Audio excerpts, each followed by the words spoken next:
Alright, start on.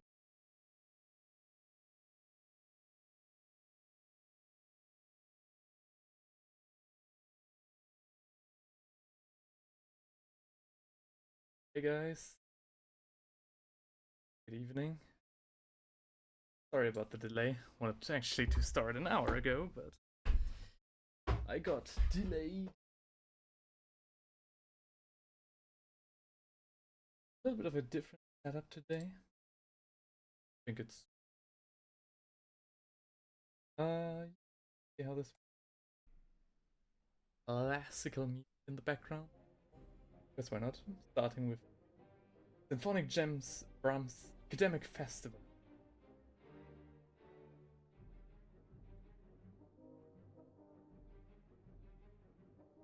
That good to go. Alright. I'm a little bit more quiet today because my girlfriend is asleep in the bed next to me. So, don't want to wake her just yet. Thanks for everybody joining this stream. Today, we are going to paint an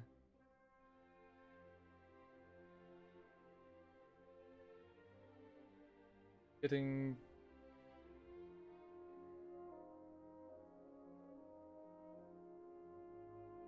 ain't I? Yeah, should be. Hang on. Facing some weird readings from my analytics right here. Make sure that I'm actually live. Oh.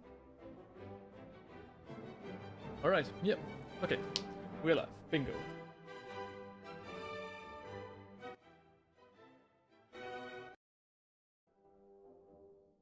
Somewhere around here. Let's see how, if we have dial this back down. Why can't I see? Okay, anyways. Not gonna worry about that. It tells me I'm live, so I guess I'm live. Greetings, ladies and lads. Welcome to today's stream. We're going to paint a very nice Empire General today. This guy, we started to paint around half a year ago. Around Christmas. And I just wanted to, you know, finalize him today. We managed to paint his magnificent horse in the colors of Stirland. I think in the time I painted this one horse, Heinrich managed to paint like an army of Skaven. Alright.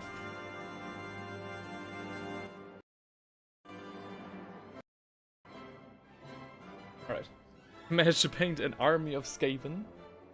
So yeah, you know, quality over quantity and so on. Or rather quantity over quality, as it sometimes is with Warhammer.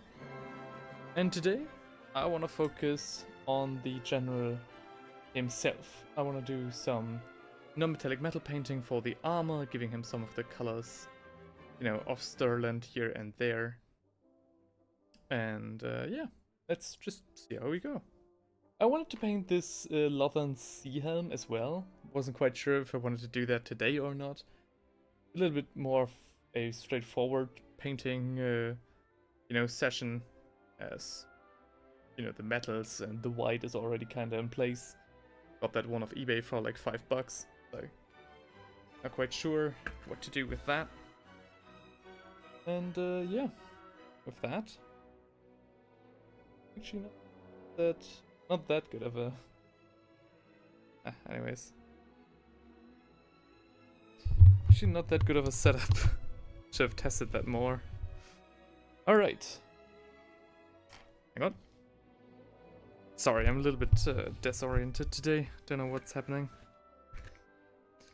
So, I hope you guys all are having a wonderful day. Half the week is already over, half the work week. And I hope, you know, that you're doing alright. Let's go. Nice. I want to start with medium gray, actually. I want to start with some Dawnstone on the armor. Want to paint it a little bit rougher today. Guess why not? something? Is that alright? Now that's a hat. Who's saying that? Over on YouTube, Big L's Party Check. Oh hell yeah, man! Love the hat on the Emperor Generals.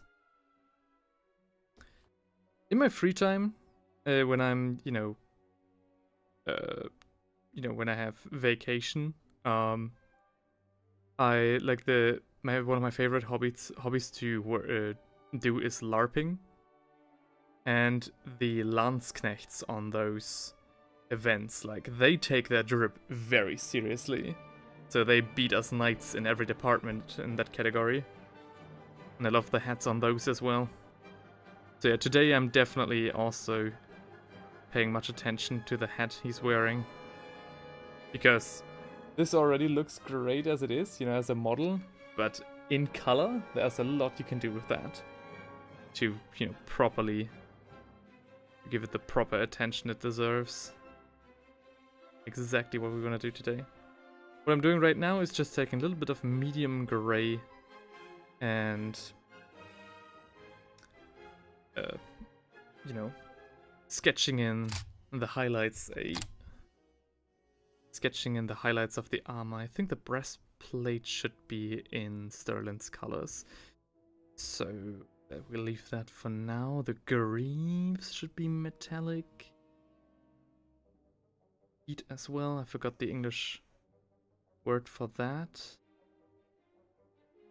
The tassets can be metal as well. And the sword, but a sword I'll hold off on painting just for now, to further, to have something to hold on.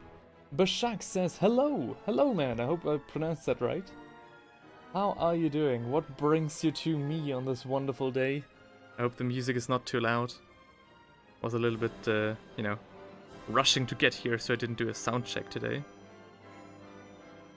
Yeah.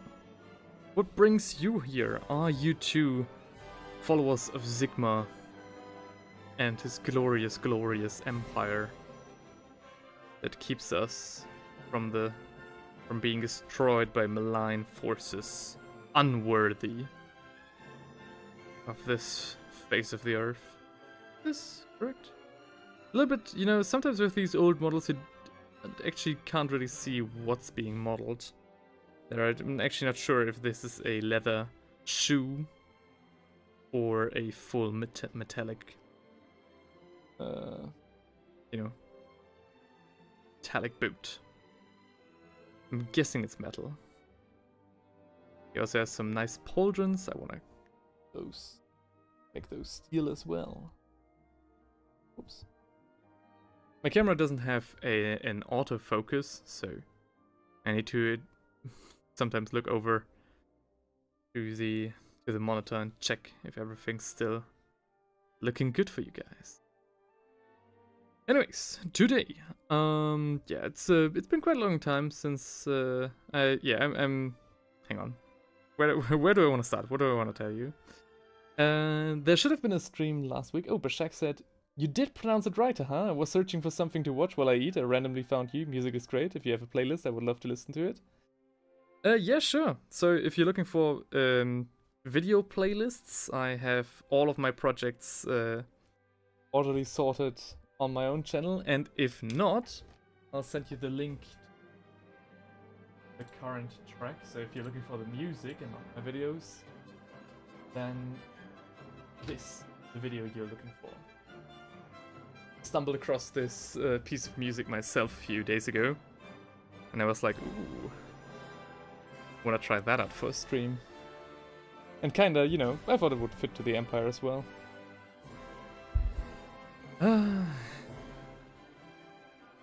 Glad I nailed the pronunciation, and I hope you're having a nice meal. I'm always surprised how big of a difference a nice meal on a bad day can make.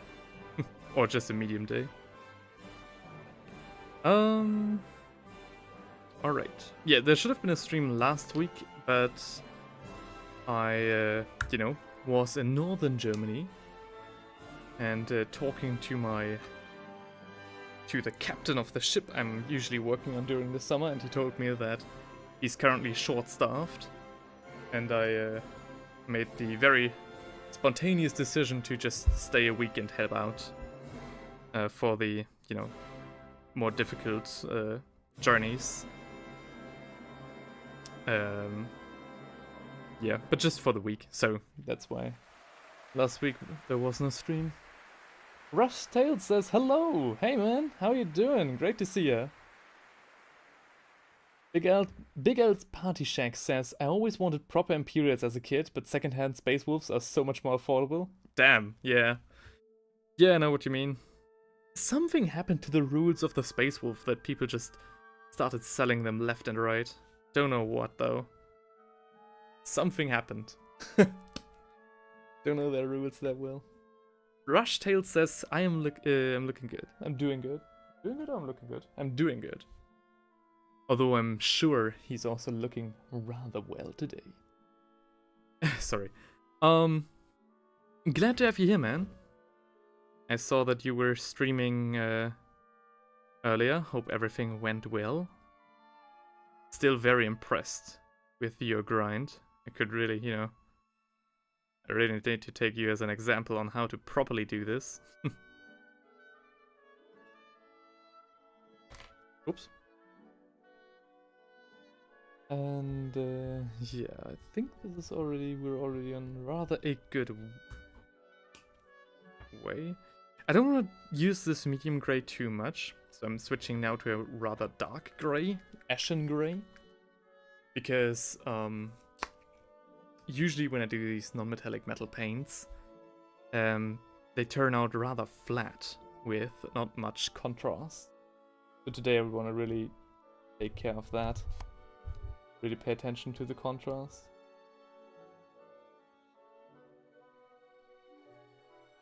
Space Wolves, alright. I saw, how are you feeling about the upgrade you got?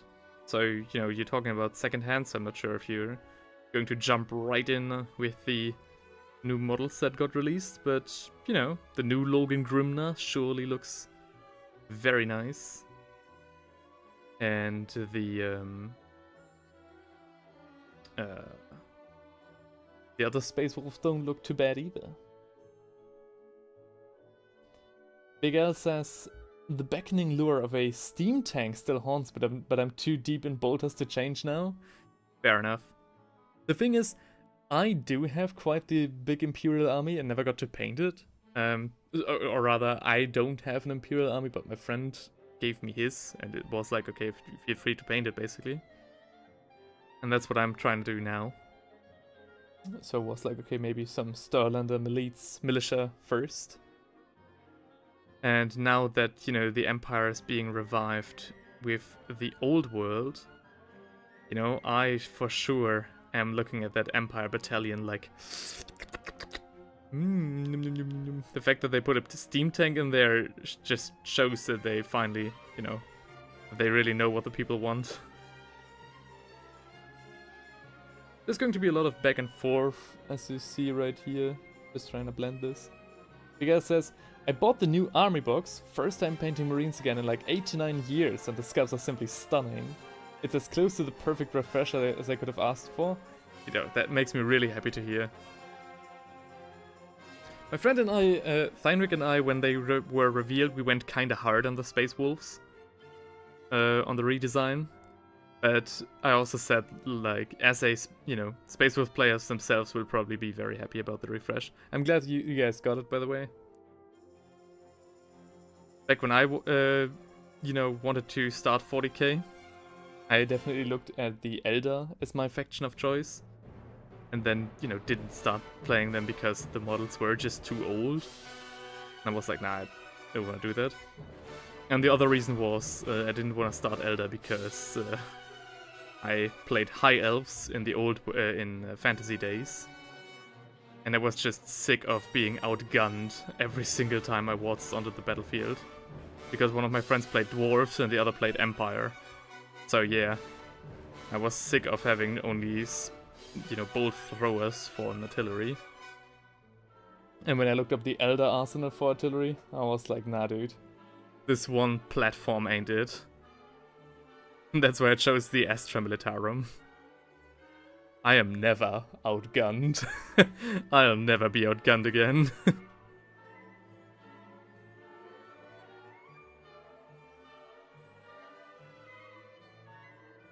Every shooting phase, it's like, let me sing you the song of my people. And then the artillery shells, start flying. But glad to hear that you like the refresh. Nice.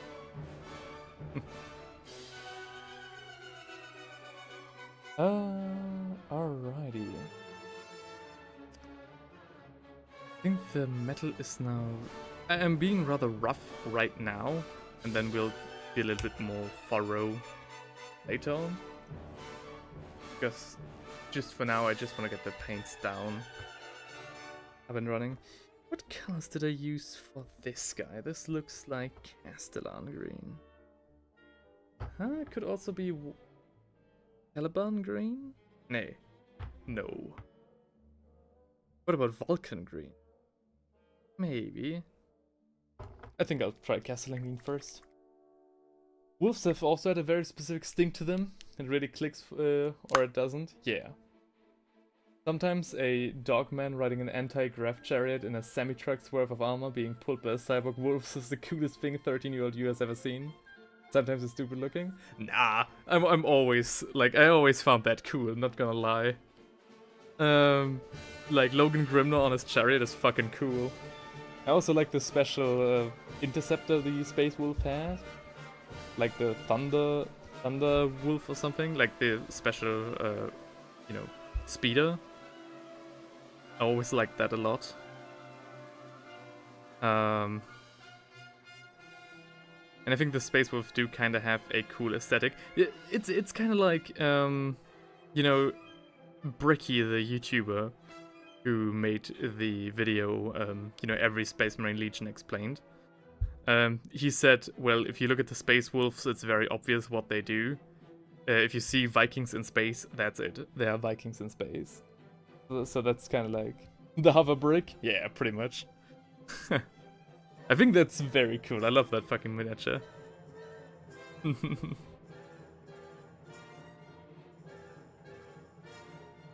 So. Oh, now I know. It's a bit late too. Now I know why my setup is so weird. I forgot to pull back my table. Right, that's where I have to turn my head like an owl all the time.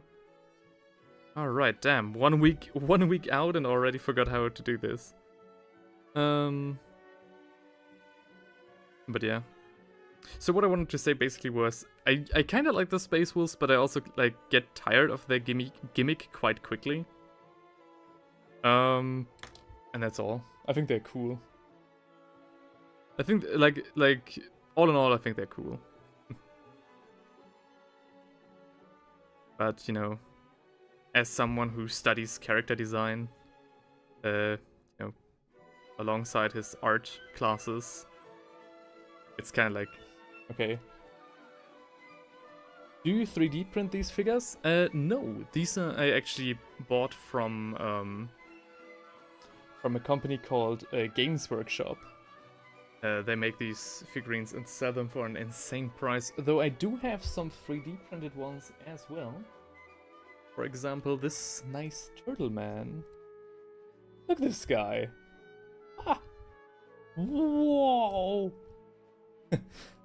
Also, like, quite insane for a 3D print. Like, look at the lantern, like the details on that. Holy shit! I'm still very impressed with this one. But yeah, this one was like I got off Etsy for like €5. Didn't get around to paint him. But yeah, some are 3D printed. I actually do have other proxies as well, but not on my table right now. And others are actually like properly cast in an industrial oven. And paid for in sweat and blood. Details are really amazing. Yeah. Like on both. Like this is a very old miniature already. Do I have like a new one as well? Yeah. This guy. Games Workshop really knows how to cast their miniatures. But you know, it's all single pieces as well. You have to assemble the whole thing. So they can really focus on just getting the details down. But as a little kid, like 10 years ago, this was already cream de la crop. As someone who was only like used to Lego figures and Playmobil.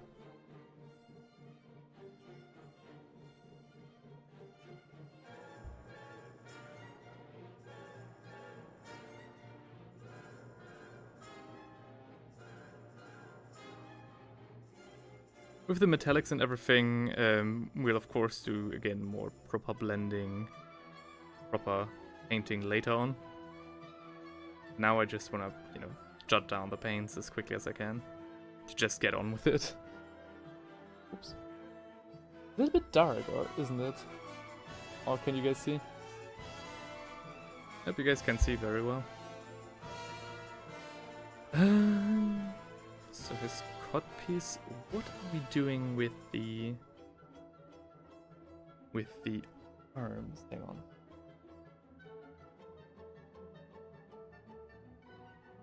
I'll lay the horse next to him so you guys have something nice to look at. While I quickly just take my phone. Oh, we have 6 people watching? Holy shit. Thank you. Well, hello there. I just want to quickly look up the Stirland General that DW painted. Because he, of course, is wearing the same nice, like, Landsknecht's outfit. And I just want to see what colors they used for his arms.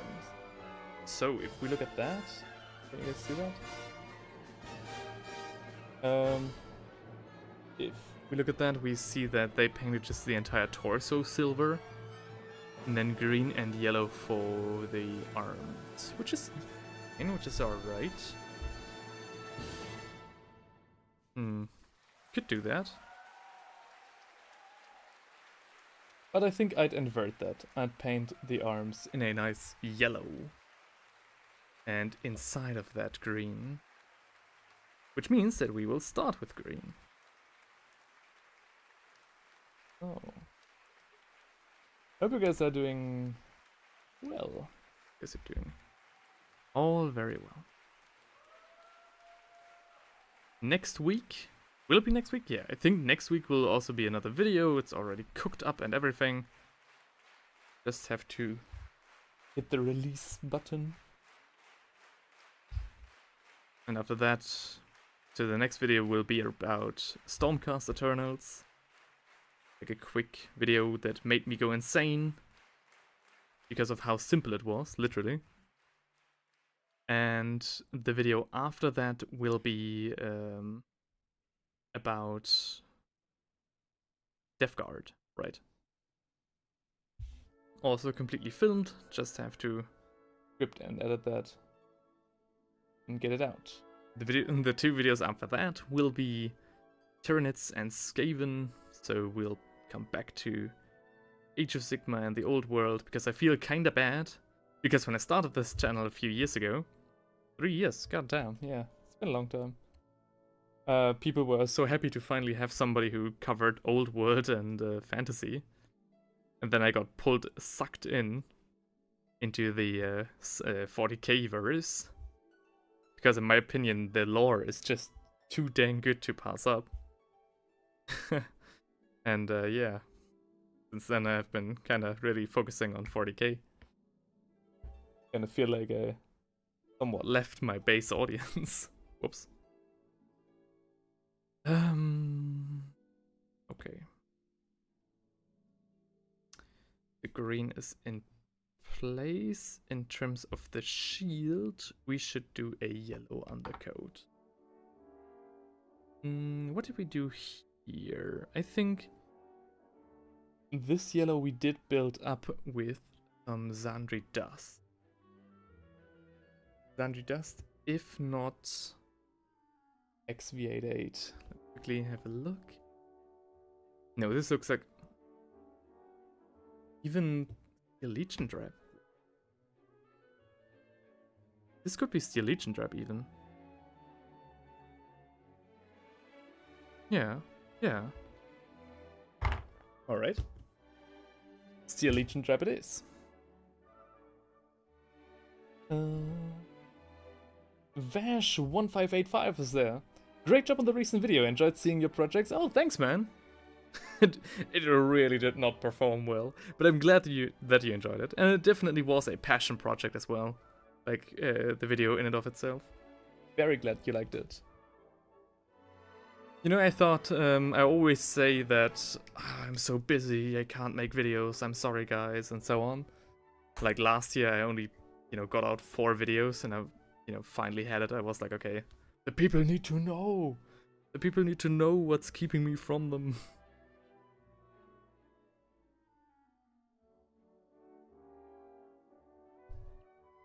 That you enjoyed it. And it also was kind of like for my family as well. So my family finally, properly gets to see what I do all year round as I'm studying. So this color we lay down here, this like rich ochre, will turn into a bright yellow later on. But it is such a pain to build up yellow from, dark colors, especially like, of course, black. I'm just like, okay, if we have to build it up anyways, why not, do it with yellowish colors and then build up a nice contrast along the way. Not quite sure if this is as like super efficient. I'd have to go back to my Imperial Fists to consult them if I was so efficient. But yeah, it definitely looks nice in the end, as you can see here.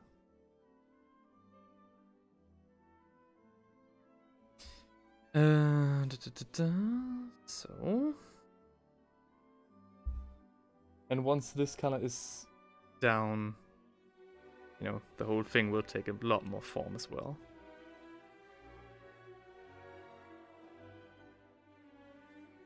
Big Elf Padishak says, I've been really trying to get layering and underpainting down, especially messing around with sponge paints. But my caveman instincts are too strong. Oh, you mean just one thick coat? Trust me, man. These instincts, they stay. I painted, like in the last stream, we painted Sly Marble together. And in that stream I also like layered all the paints, like especially for his skin, like very nicely on. I was like, oh, okay, we do this and we do a little bit of blending and stuff. And then after the stream was over, I looked at the miniature and I was like, no, this just ain't it. It's like, it's not bright enough. And then, on my own time off camera, I turned up the contrast, I, made bigger splotches, and now we have the result that you see here. You can see the miniature, but the contrast is too stark! At least in my opinion. The contrast is too much. Can't be happy. A man can't be happy. Color trios are death. Color trios? Yeah. You mean like one main color and 2 accent colors? Yeah.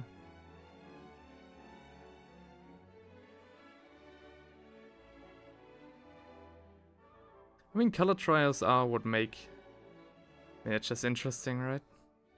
Even with like this Stirland general, Games Workshop is like, alright, you're only supposed to really use like yellow and green. But I was like, oh, come on, a little bit of purple, come on.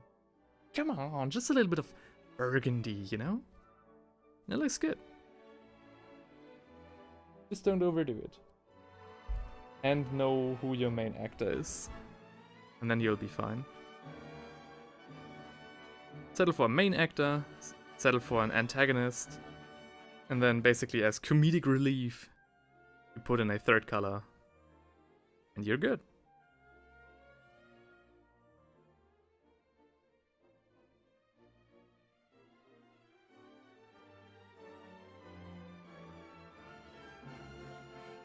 That's why I also like, when Ultramarine players show up, I also like the, I think it was like 3rd or 2nd company, The one with the green pauldrons, like the green bands on their pauldrons. Oh, so good. Love that. Take a little bit of Cabalite green on there. Ooh. Looks so nice. So much better than the gold. Alright. Big Al says, sponge painting is so fast I can get a whole ring saga of actors in color shades. Working up to the highest tone. Really? Sponge painting is so fast I can get a whole ring saga of actors in color shades working up to the highest tone. I mean, sounds a lot like the result you'd have with dry brushing as well. Or like overbrushing. It's how I painted my Imperial Fists. Though, you know, I did a 24-hour stream a few years ago. Something I'm pretty sure I won't be able to replicate quite so soon. And during that stream I painted the Imperial Fists, and although it was, you know, very quick and easy, at the end of the day it still took 24 hours roundabout to finish my 20 Marines. So it's, you know, still about an hour and a bit per Marine, which I'm not sure how to think about. Don't quite know if that's a success or not. But there's a different method that I want to try out for the Imperial Fists especially, that I'll try out in like a week or two, and then make a video on that. Maybe even a stream, maybe both. Maybe both. How does both sound? Why settle on one? It's probably going to be a bit tricky with the gold to try and make that stand out from the yellow painted parts of the armor. But, not too bad. Miguel says, it's very close. I did a lot of contrast over metallics from my Kangas Marines, but the makeup sponge held enough water that you can thin and mix colors without having to think too hard about it. But I'm not sure I'm really learning much from it. Feels like a lot of gut instinct and the correct mix of lighter colors. I mean, that's not too bad. So, you know, I'm currently studying illustration, and in illustration we have a lot of art classes as well. And for example, color theory is also not something that you, at least in our academy, is not taught like directly, like, oh, you have to do this. It's also more of like a process that you internalize as a gut feeling. And, you know, if your gut is always right, or if your gut, you know, is correct, then, you know what to do, right? Though I do see more and more people use this makeup sponge for their miniatures. I'm not 100% convinced on it, because it feels like too, like, for at least for me, it feels too, what's the right word? Too uncontrolled as a method. But the result is undeniable. So I saw a tutorial about a guy who used one of those makeup sponges. And yeah, very nice. And the feeling of that is also very cool, I think. Maybe I should give it a go as well.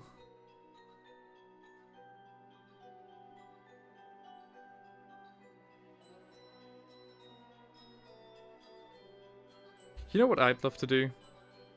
I'd love to finally get done with all of my videos that I've shot so far. Just edit them, make them ready to be released.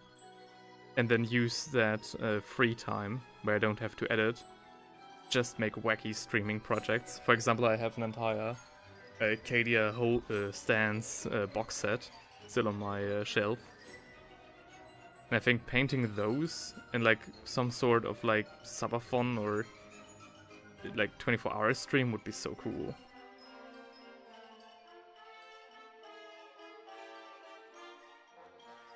We gotta think how and when to tackle that.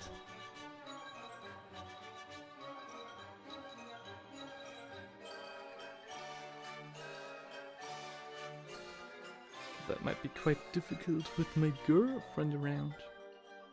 Because we do live together and we only share one room. Don't want to annoy her, especially not during work days. So maybe the night part of that stream has to be just straight ASMR. Of me just like whispering in the microphone and I don't know, brush sounds, I guess. Paint pots being opened, oh yeah.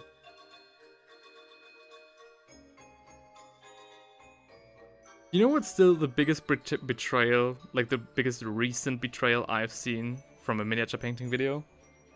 There was like a studio of guys on YouTube who made a video about painting an entire death core of Creek in like 24 hours or like 12 hours or something ridiculous. And it was like, ooh, I am going to paint some death core of Creek soon. Show me your ways, oh wise one. How does one paint an entire box set of Death Core of Creek in 6 hours or something? And their answer to that was, oh yeah, use as much airbrush as you can and load the work on like 5 people. And I was like, are you serious, dude? Like, yeah, sure, I can paint anything in 6 hours if I have enough people. What are you talking about? And I you know, of course, it's not necessarily meant as a tutorial and more of like a challenge, I guess. But bruh. Like, are you serious? Just... yeah. I know I'm shit-talking my fellow YouTube colleagues here, but... that was not in the advertising. Oh well.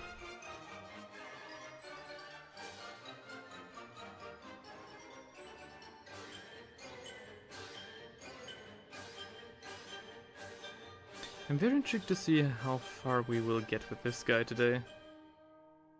Hope we finish him.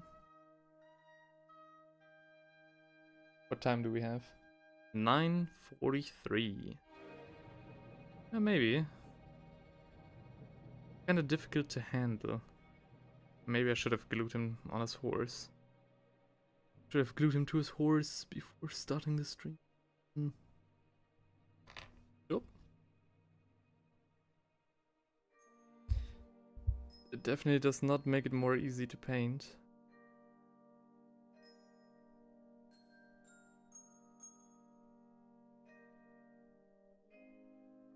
I could paint a lot of things if I had half a dozen helping hands. Yeah, right?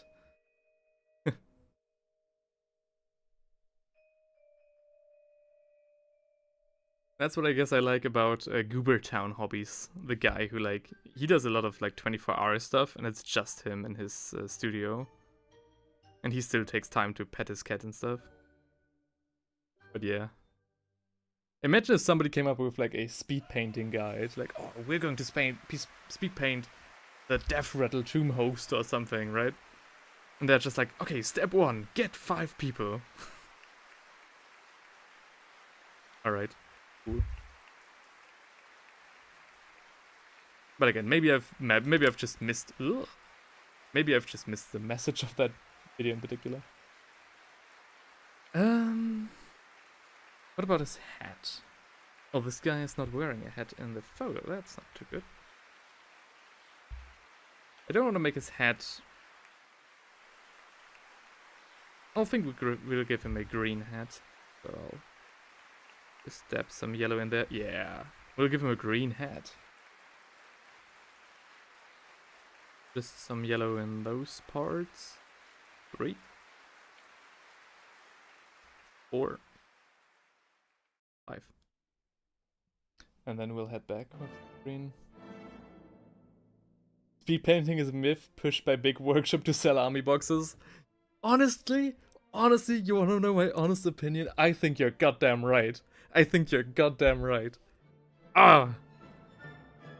Like, people be spending 200 euros on 18 miniatures and then paint them in, like, an evening.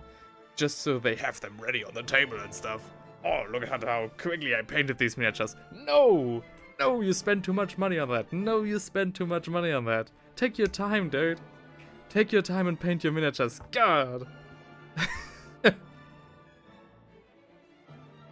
That's why also, like, my speed paints are also more like streamlining tutorials, you'll still take like an hour per model, usually.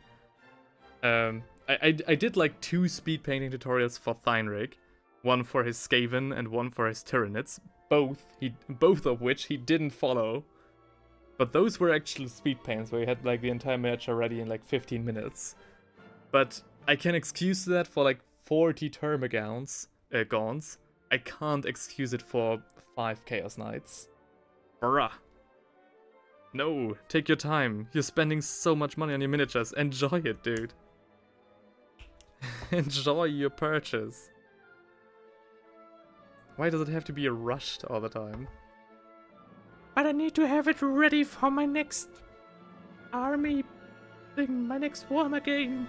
No. No, you don't. Be honest with yourself.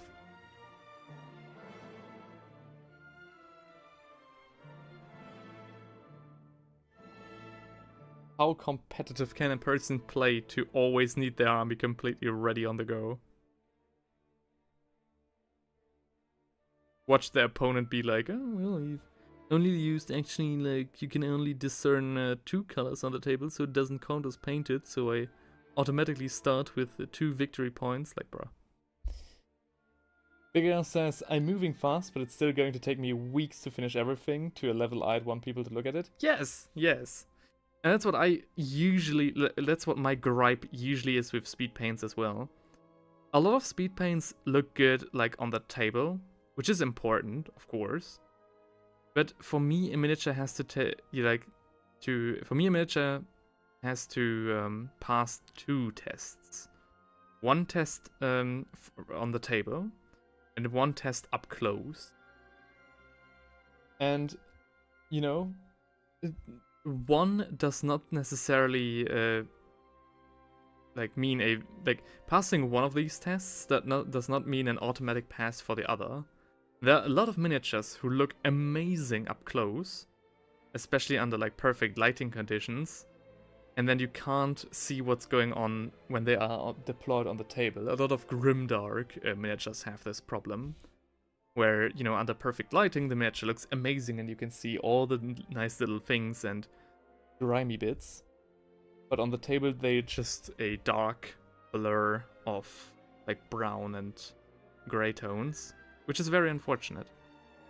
And the other way around as well, where miniatures look, you know, good from afar, but then there are a lot of things wrong with it up close. I don't know.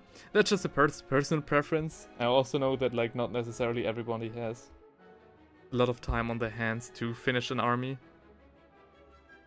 And painting, like standing in front of like 40 spearmen, for example, and knowing, alright, this guy took me 3 hours, now it's going to be 120 more hours before this is, you know, finished. I can understand why people, you know, want to have a speed paint for that. But still, you know. I guess I understand it, but just take a little bit more time. And calm down with the purchasing. I am a victim of Games Workshop's plastic crack as well.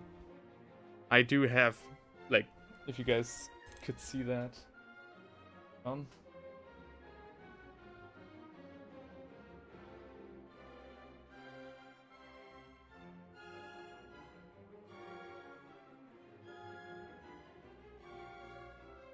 Over there, you can kind of see the wall of shame, the shelves in the corner over there, with hundreds and hundreds of miniatures unpainted. So yeah.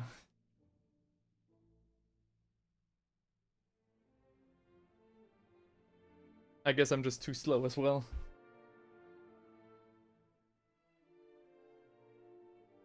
Bash says, I take a photo with decent lighting and then look at it the next day and see if I still like it. Yeah, sure, why not? That's nice as well. That's a good idea. Again, I see this mostly with like grimdark painting, and it always like kinda hurts my soul. Because the people take so much effort to have like a proper grimdark miniature, and then on the table it all just falls flat. You have to, like, kind of find a nice balance. Or you just need to know, you know, what the miniature's trying to do. Big Ass says, I've always believed that if I'm going to steal 3 to 5 hours from someone, they should at least have something to gawk at while they table me. Oh yeah, definitely. How did we used to do this in fantasy days? I don't quite remember. But yeah, it definitely helps. Like, it is a big psychological factor on the table as well. Like, if you have a fully painted army, especially if you. By the way, I think I'm gonna do some leather for the. I'll do some leather for the trousers, and this stuff up here will be yellow as well. Might clash with the rim of the armor here, but that does not concern me too much. What was I talking about? Oh yeah, right. It is a quite big psychological factor. For example, if you, for example, have like the centerpiece of your army, right? Like a big tank or something. If you put like, you know, a couple more hours into that to make it look really menacing, you can definitely get your opponent to focus fire on this model a lot more, because it looks a lot more threatening, even though it might not be that integral to your strategy. And by this, you can, you know, dictate the flow of a battle. Just by the way how you're painting and presenting your miniatures. Definitely works, like, very well. Like, it works well a lot of times. Do not underestimate the psychological impact. Vash says, they may not remember all of my mistakes, but they won't forget my color scheme. Oh, hell yeah, that's a great way to look at it. Yeah, that's nice.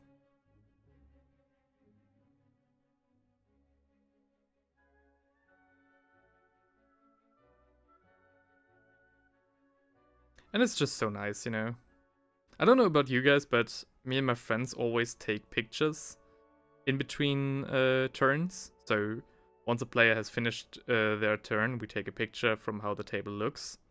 And if there are like any epic clashes, we take some close-ups from there. And, oh, looks so good when the army is all painted. Like when both the armies are painted. Oh, so good. Of course, not quite Games Workshop good, but still. Whew.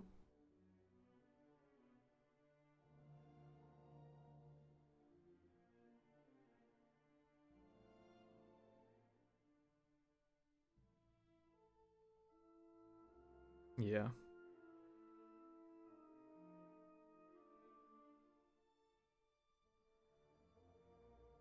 I think, as with all things in the world, the saying of Gabe Newell, founder of Steam, still applies.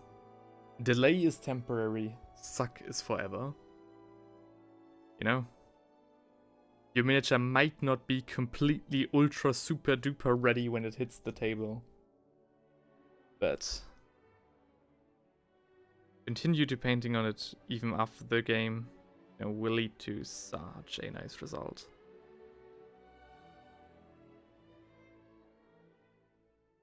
And of course you can always revisit miniatures. I did that as well. When I started painting, I started with painting High Elves. And my Seaguard of Lothern, like, I didn't have that many paints, so I had to, like, improvise here and there. And once I had more paints, I revisited, for example, my Seaguard and swapped some colors. Also because I didn't have that many miniatures and I really like painting. And yeah. Let's paint his... I don't know what's called in English. His Steigbügel? But yes, of course. His Steigbügel. In a leathery brown as well.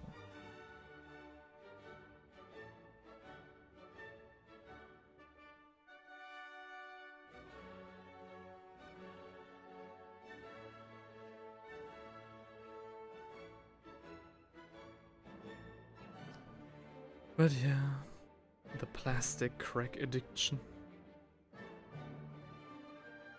The comment that speed painting is a myth drummed up by Games Workshop to sell more army boxes, that comment will probably live in my head rent-free for quite some time now. Thanks a lot. I might steal that for a video in the future. That was a great take. Whoop! Hey.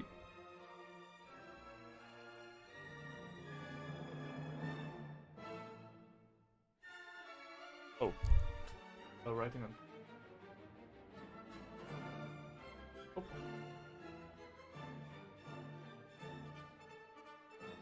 There we go.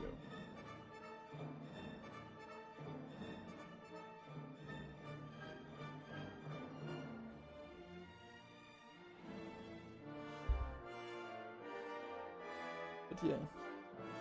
If any people are new in the stream, new in the chat, new to this channel, please consider checking out my videos. The last 3 ones, in my opinion, are all bangers, so I can definitely recommend those. Because this project, this YouTube experiment, is slowly but surely, be coming to an end. Not to sound too fatalistic, but the end of my university years are approaching rather quickly. I'm already writing on my diploma, and I might have to, you know, not give up, but definitely slow down the uploads if this would unfortunately not work out. Not to, you know, just get like sympathy subs, but I think I need to encourage, like tell people what I'm trying to do here. I actually do try to do this full time somewhere in the future, and it might take a lot longer for me to come back to you. I don't know, is this the correct way to approach? I don't like begging for subs, because I always find it kinda like, if the content is good enough, it should speak for itself. Stir up! Oh yeah. And, but at the same time, I think people are much more inclined to stay by your side if you know what your goal is. So I think I should somewhat... Is the music too loud, by the way? I should explain, like, both. Like, on the one hand, subscribe if you want to. That's why I always say in my videos, like, at the very end, like, consider subscribing. On the other hand, like, please do, guys. I'd rather do quality over quantity. Don't want to push out too much. I don't know, am I still making sense? Let's just get back to painting. So the base colors are somewhat in place. I'm also refraining from painting the feathers, because I still need to hold it on there. Yeah. So we'll just keep on the main body for now. Bashak says, you're okay, man, don't worry. Thanks, man. Thanks.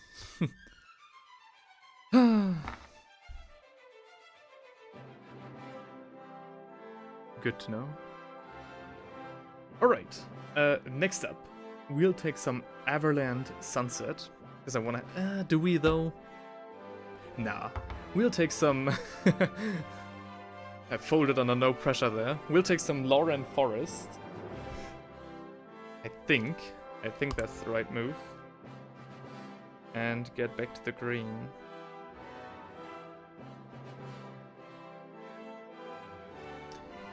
So, and now we are painting the highlights. Can you guys still understand me? The music is rather loud on my end. But that does not necessarily mean that it is for you.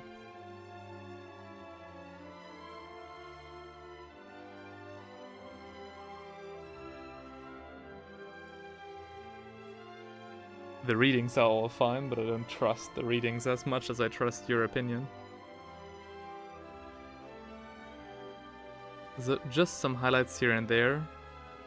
these can be a little bit rougher because unfortunately my Lauren Forest has a very weird consistency. It's like half dried in, half, half normal, I guess. And, I'm not quite sure what I'm doing here. Sorry if this is... I can't see the step right now so clearly. You know, come to think of it, I'm surprised Warhammer Fantasy doesn't have a Don Quixote character. He would fit right in. Don't they? Don't they have a Don Quixote character? Hang on. Let me think. Which character would most likely... I mean, Marius Lightdwarf is somewhat of a... Nah, he's just crazy. Hang on. Yeah, I think you're right. Maybe for Bretonia or something. I mean, Don Quixote, if I remember this him correctly and his motivations, is a character who fights against, progression, I think is it? He's fighting the windmills. And the Warhammer world, like the fantasy one especially, does not progress at all. Especially now with the old world not. So maybe that's why he doesn't fit. Or maybe that's why he... they don't have a character for him. The proper reasoning is probably because Games Workshop was already ripping off everybody else. And forgot that Don Quixote exists, but... That's a little bit too cynical.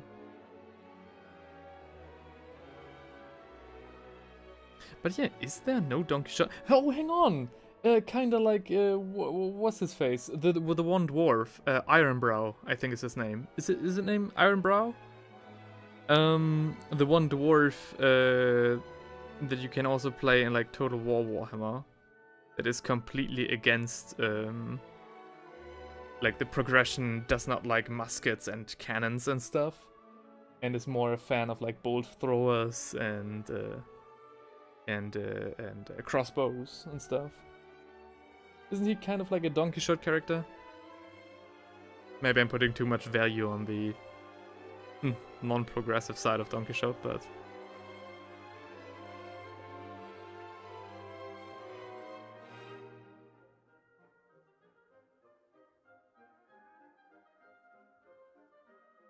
Maybe we should have a reread of Don Quixote. I only saw like modern interpretation, never read the original. Probably should do that before I start spitting here.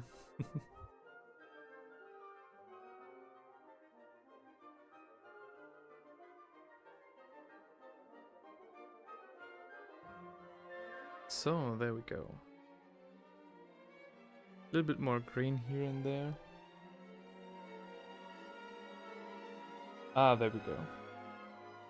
Don Quixote is an active pessimist. He believes that the modern world is terrible and grim, and withdrew from modern life and lost himself in chivalry books, and reemerges years later, to be said knight.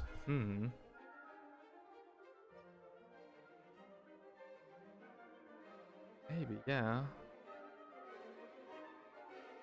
Maybe he would actually fit more in, like, 40k setting, but no, that's too repressive. They wouldn't let him. The world is terrible and grim, but he's gonna kick it in the teeth till it's not. I mean, yeah, that definitely sounds like something that a fantasy / 40k character's synopsis could be. Is there really no character in...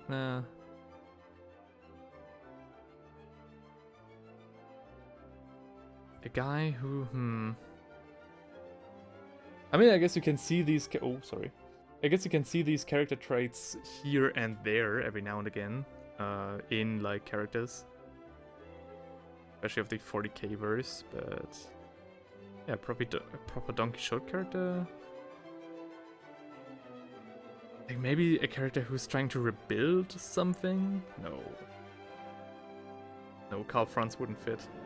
And neither of his, like none of his Elector counts either. Yeah. I guess we really don't have a Donkey Shot character. Huh. The Flesh Eater cards kinda do it, I suppose. Though they're just insane. Yeah, that's what I was thinking as well. I was also like kind of thinking maybe like even the Tomb Kings. But yeah. I suppose they are not like... I think that would be a fixation more on the restoring the world as like back to some ideals, perceived ideals.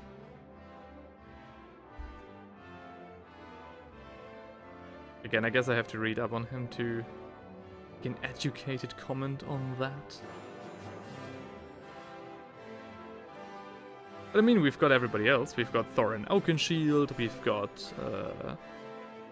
Jeanne d'Arc, Bretonia. Yeah, that's what I was thinking as well, but Bretonia is still, like, Bretonia had several rewrites for their lore. Like, they were, first they were, like, more like the classic knight chivalrous good guys. Then they got a little bit more grimdark, you know, hunting peasants for sports and stuff like that. And I think all in all, they are still very fixated on their, you know, traditional beliefs. That I don't think they really would need a Donkey Shot, because, again, they are not furthering themselves. They're not having any sort of cultural revolution. So I guess Bretonia, because that's what I was thinking as well, right? If you were looking for Donkey Shot, he would most likely be a Bretonian, but they don't have a need for that, really. Not really. By the way, I forgot to paint the sheep. Oh, although I didn't really. Because now we are switching to Avalanche Sunset and painting the yellow highlights. My Avalanche Sunset is completely dried in. I forgot that I'm always leeching off Theinric's Avalanche Sunset to get my yellow in order.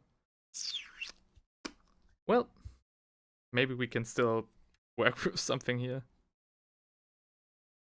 I think it's... yeah, okay. An Imperial who thinks they're a Breton. Now we're cooking, alright. Yeah, sure. Do we have any, like, Imperial... really, right? They're like some, like the followers of Ulrich, for example. They kinda have like this, cultural reformation back to like old values going on. But they're not like, they're like an order, a religious order.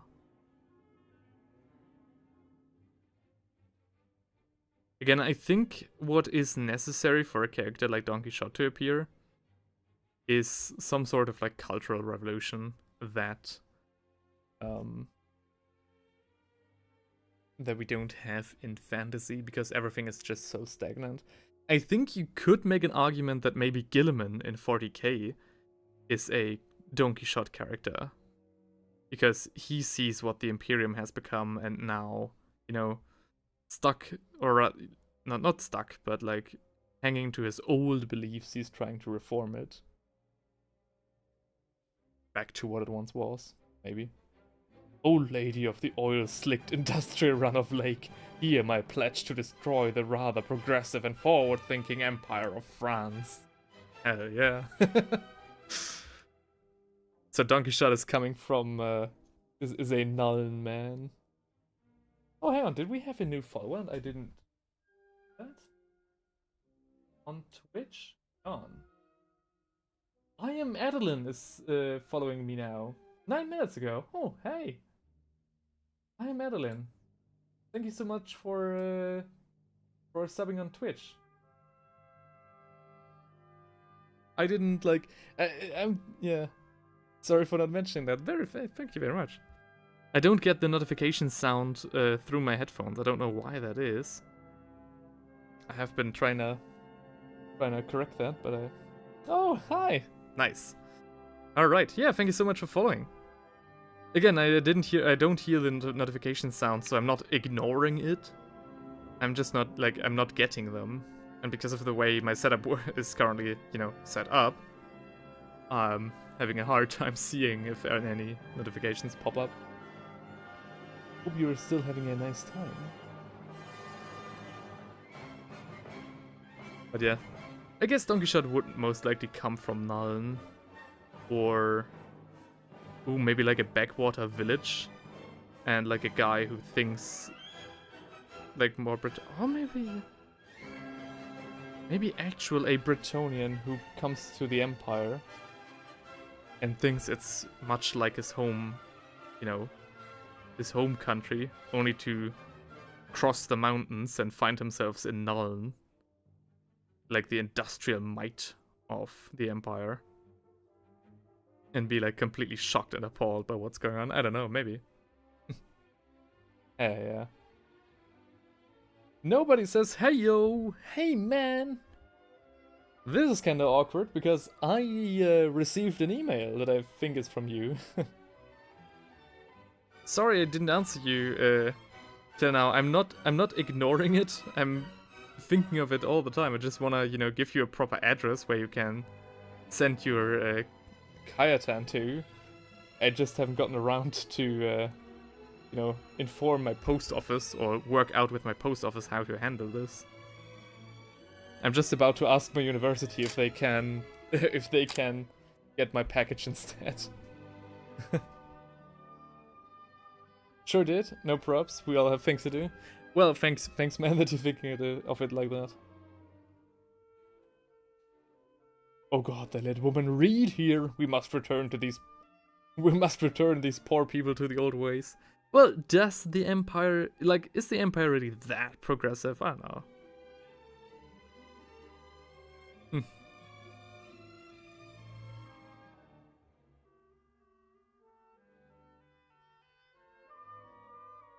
But yeah, again, thanks for the opportunity to paint that demon engine. I definitely will come back to you on that.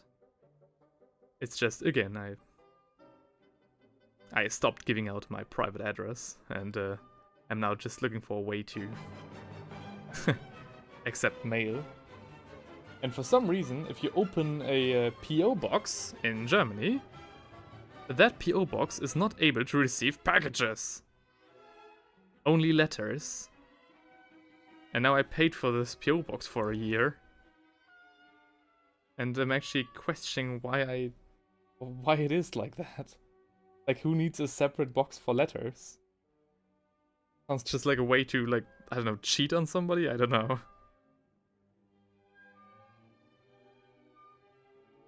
But even then, who would need a PO box? I don't know. Yeah, I'm trying to set that up. I actually wanted to do that, like, right away yesterday, and I went to the DHL website, and I was typing in, you know, where I live, looking for the post office near me, and DHL just said, oh yeah, that city doesn't exist. And I was like, are you crazy? No, that city doesn't exist. Alright, how about this one? And they were like, oh no, we can't find Germany on the map. I was like, huh? What do you mean you can't find Germany? You are the Deutsche Post. You are from Germany. And then I typed in Deutschland, and they said like, oh sorry, an error is occurring. Alright, so I'll try again later, I guess. Like I said, don't sweat it. Yeah, I just want to let you know that I'm, you know, not just putting it to the side. I'm actually treating this offer with the respect you deserve. It's just that, yeah, again, I don't, doesn't seem to work. Right. Big L says, I've lived places like that. Granted, it was places with the nearest post office was 45 minutes away, but nonetheless. Yeah, I mean, fair enough. Like, the village where I live is very small, don't get me wrong. Like, the only interesting thing here has been the inn that I would have loved to visit, but they closed, like, in the week that I moved here.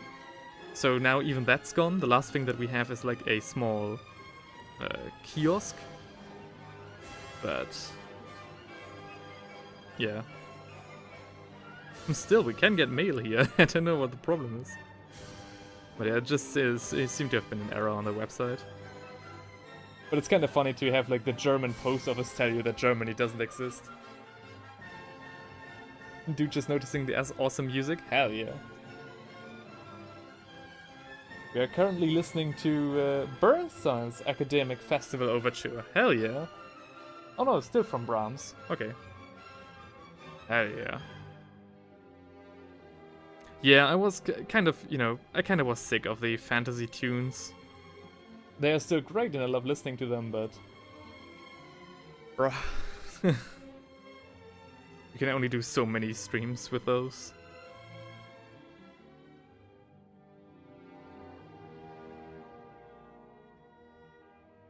Okay. Oh look, a fancy pants over here with a big city kiosk. Oh, big city kiosk. Our kiosk is actually serving as our supermarket. So yeah.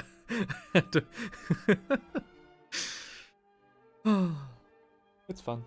It's fun around here. And don't get me wrong, I like it here. But it's the perfect place for an art student to live.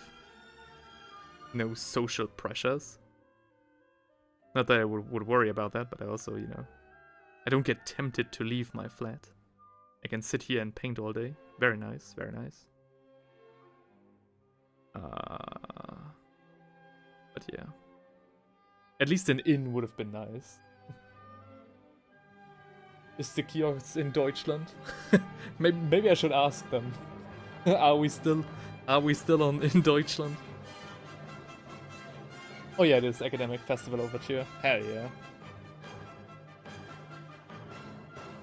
Big Al says, I just moved to a major city from the middle of nowhere for a locksmithing apprenticeship. And boy, is it somewhat overwhelming. Hang on, I need to read that again. I just moved to a major city from the middle of nowhere. Right, you moved from the middle of nowhere to a major city for a locksmithing apprenticeship. That sounds, first of all, that sounds fucking awesome. And second of all, yes, I definitely know what you mean. Like, when I visit, like, the next town, like, I live in, like, the industrial heart of Germany. So even though this, like, village where I live in is very, very small, all the cities around me are, like, as big as they come, right? And never have I felt more like a hillbilly,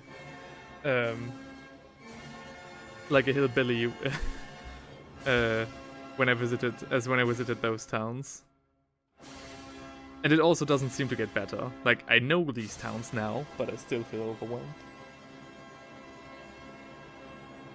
Locksmithing seems interesting. Oh yeah, that sounds very cool. And also a very nice job as well. Everybody agrees locksmithing sounds cool. Hell yeah, let's go.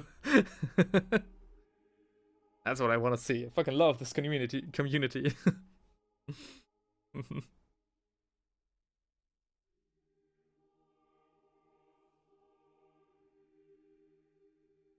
Sounds like a real trade. Oh yeah. Also a crisis safe job, right? People will always be losing their keys and needing them replaced. It's very good work, that's for sure, and it's a lot safer and pays a lot better than ducking tornadoes and dodging buffalo.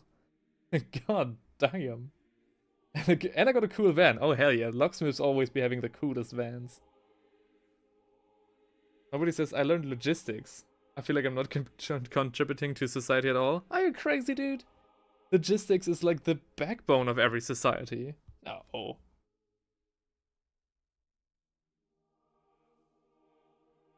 If you ever feel like logistics doesn't save the world, play a round of Foxhole. Play a war in the game Foxhole. Then you start appreciating the power of logistics. By the way, I definitely know that. I kind of know what you mean, right? It is like a job that oftentimes gets unnoticed, but it is a very important job nonetheless.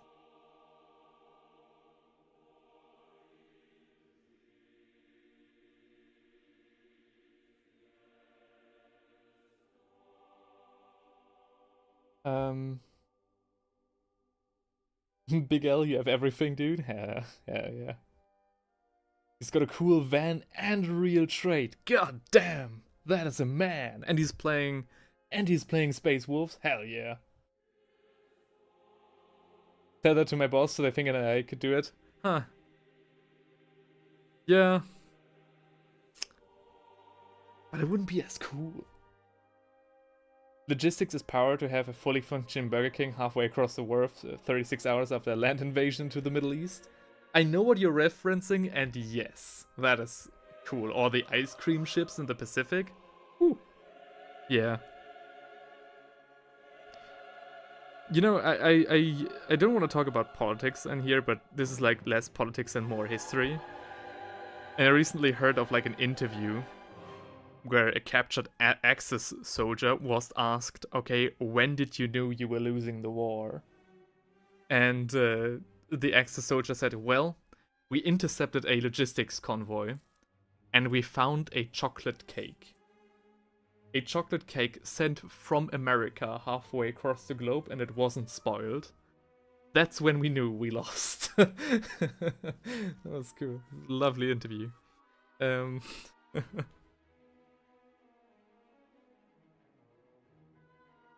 Bashak is a computer science student. AI can't do it, bro, not yet. Yeah, hell yeah. And I mean, I'm an art student, so I definitely, you know, I have no van. I definitely feel like I'm not contributing to society at all. And on top of that, I am currently being replaced by AI as if there's no tomorrow. Like, stop. I thought AI was supposed to do everything but art. And now these soulless corporate suits are trying to replace me. How dare they? I think almost daily about the quote, nothing has convinced me of the existence of a soul quite like seeing AI art. And that hit home. That I was like, oh wow, that's nice philosophy.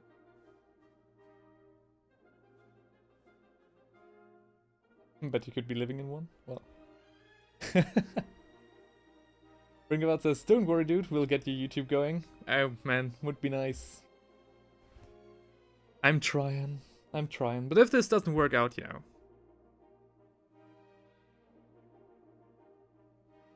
I'm just crying. No. Okay. Yeah, I'll try to make all of this worthwhile. I'll try. Really appreciate it. I'm playing lots of D&D. AR art is everywhere. It sucks. It's insane. I'm doing like, I have a lot of like, I have 2 classes focused around like ad campaigning and product design and stuff. And, you know, so I have already, you know, the look when I go into a store to look like, oh, how are people designing their products and stuff? Or how are people designing their ad campaigns? I see AI art in the store, in like your average Joe Schmo store. Like, so often nowadays. It really has not taken long for AI to take a foothold in like product design and ad campaigning. It's insane. What happened to your audio drama, by the way? Did it turn out fine? Ooh. Actually, if you guys want, I can, and if you're still around, I can play you a little snippet, although I definitely need to redo my voice lines. I am currently hard stuck on finding a person who will voice Lionel Johnson for me. I wrote 2 people, none of whom replied. Maybe I have to send out another email. It's been a few weeks, few months already, and they haven't replied. Maybe they, I don't know, just didn't see it or it landed in the spam order maybe. And there are also a few more side characters that I need to make voice lines for, but you know, that's not as big of a problem. Lionel Johnson is the main thing. And then we do send you a contact, maybe they can do it. Oh yeah, you did send me a contact, didn't you? I have to reread that one again, yeah. maybe I'll try that one, yeah. But yeah, the other thing is I do want to do it properly, right? So with some nice animations and stuff. I don't know, dude. It's hopefully I can do it this year. I do have a nice like music composer and ambient designer who will do like all of the ambience and music for the audio drama. So at the end of the day, we might actually be looking more at like an animatic than just an audio drama. But it is still in the works, and it still is quite a ways away. Big Al says, I wonder how long it will take for the old style complex CS logos from companies to come back around because so many AI logos just aren't good. Yes. I also start wondering when it will be that companies are promoting like we are 100% human, or this product was designed 100% by humans, you know? You just, you know, like when factories came around, when people started you know, saying, oh, this item is 100% handcrafted. And now people will say, no AI was used in the designing of this product. I wonder when that will be. Probably just a few more years, I guess. I was just visiting them last Friday. They had a professional voice cast room, just saying. Ooh, that's nice, yeah. It's still insane that I actually got, like, some high-tier Warhammer voice actors like from the community to help me with this. I won't disclose their names just yet because I don't want, you know, to I don't know, I don't want to like they asked me not to. For now, only when the project is finished, because they don't want to be flooded with more requests, which I get. But yeah, you will be surprised who I fucking got on the line for that one. So even just for those guys, I definitely do want to make this audio drama happen. What should be... So when this audio drama comes out, like immediately, any way you can, download it from YouTube and like put it on your hard drive. Just in case Games Workshop hits me with a DMCA and you guys like may carry on the torch, hashtag for the fans, right? Because that legitimately, with the effort I'm putting in this, could happen. Big L says, more in that AI logos are the sort of basic ugly as modern style logos that are everywhere already. Yeah. I think the AI craze might dull down. On the other hand, AI currently is as bad as it'll ever be. So it'll only get better from here. So yeah.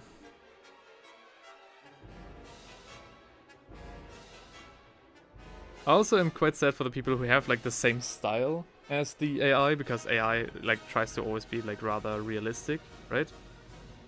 And some people just have this style as a painting style for them. Just, you know, they just have it. And now they're being accused of using AI for their art. That's just sad.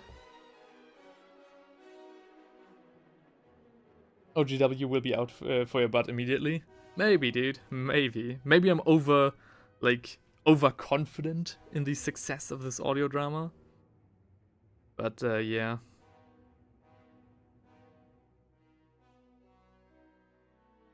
The thing is, I could definitely understand if they come after me. Because I am literally just, you know, rewriting a story that they have already written and then making more of it. And, you know, doing it in a promotion, like a commercial sense. But yeah.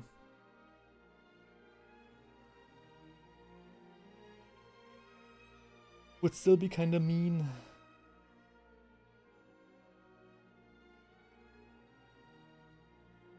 Would still be mean if they did.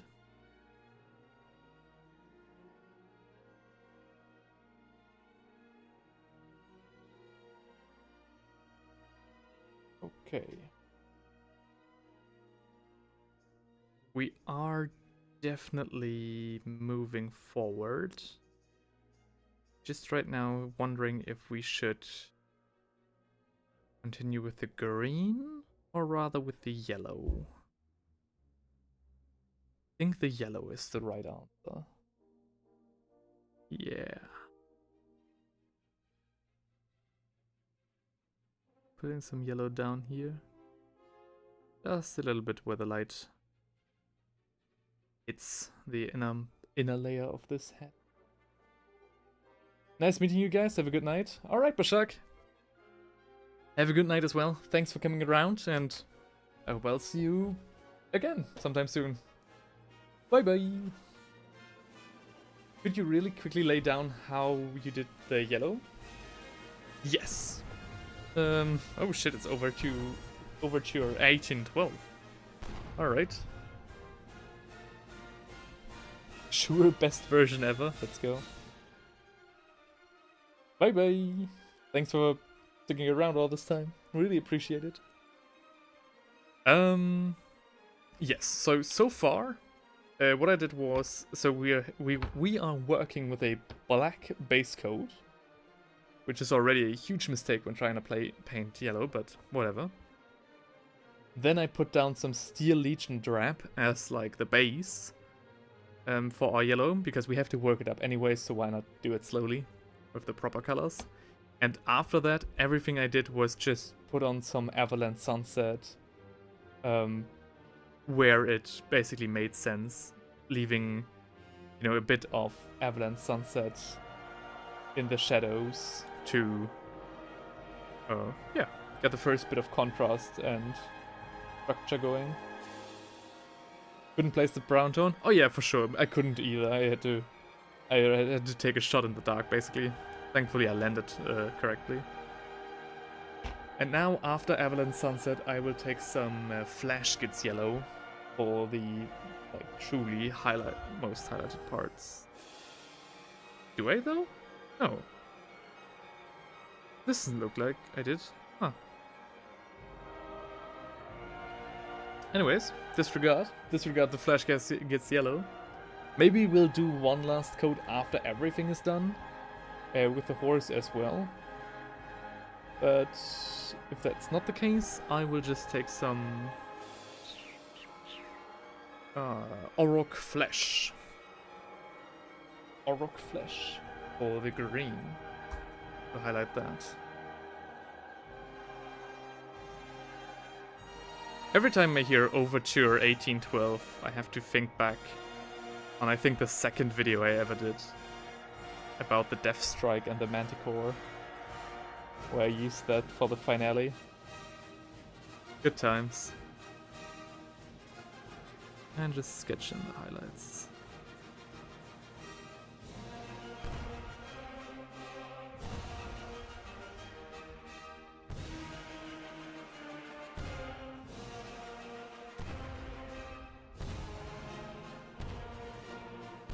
I'm doing my Mechanicum army and airbrushed them dark, then light silver.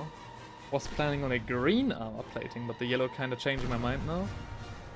I mean, dark Mechanicum, Mechanicum in general looks good in any kind of tone. I've seen cool green ones. I think yellow slaps as well.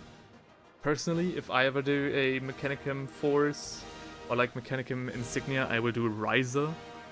Because the orange just is that cool, in my opinion. V for Vendetta is what I think of the Overture. Oh yeah, that one as well. Great movie. It's a movie.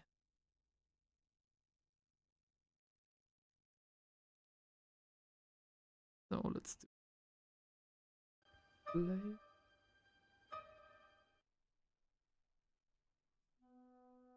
I don't want to just cover all of the green that we laid out before. I definitely do want to have, you know, previous coat to still be visible.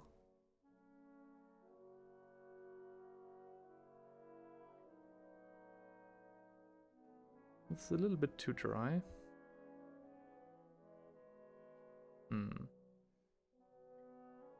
This is actually alright. Yeah. Nobody says, I have a 30k Salamander army, so basically I have the green army. Yeah.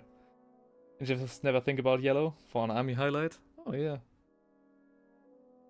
Yeah, like even this combination, green and yellow, it is kinda ass to paint. But at the same time it just looks so cool. Can't resist.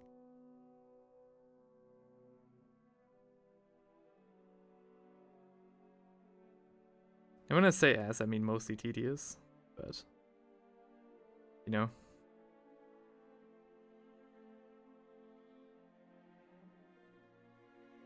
If you're not someone who backs down from like 3 layers for every color he needs to put down, then yellow and green are just the colors to use.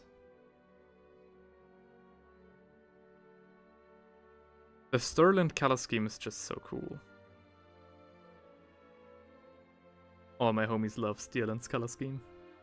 Actually, like on the lab cons that I go to, especially the Drachenfest, there is a group called the Stirland Militia, the Stirlander Milites, and these people are like proper Starlanders, Starlandians.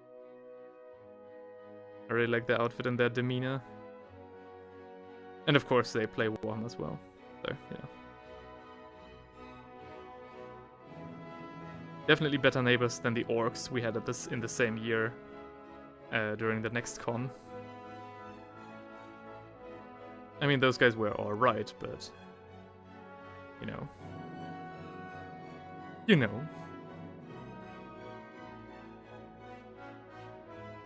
Big Ad says, always with a good tabletop yellow. Always put Lamentas on or Fists on my Chaos bases. Oh, yes. Yeah. Lamentas also have like a sick color scheme. Like, I mean, it is just yellow with like some checkerboard patterns, right? And a heart. But it just looks good. It just works. It just works. In the words of Todd Howard, it just works.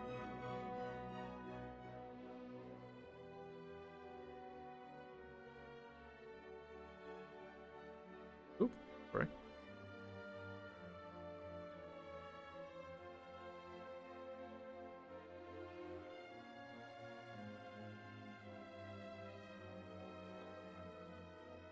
Ah, yeah.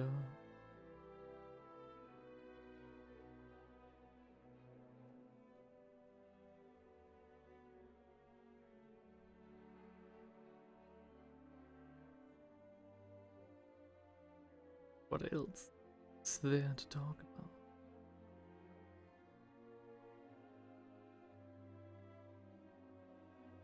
I'm very interested in the reaction of my girlfriend when she finds out that he's probably missing her dance class right now. Hallo. Hatte ich mir schon gedacht, mein Life. Wie geht's? A little sleepy.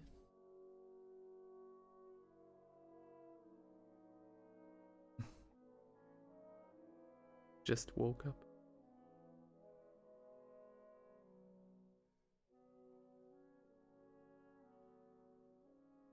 So, some green highlights here, make the armor look a little bit more interesting. We need to revisit the backplate, of course, but I'll just let it dry for now.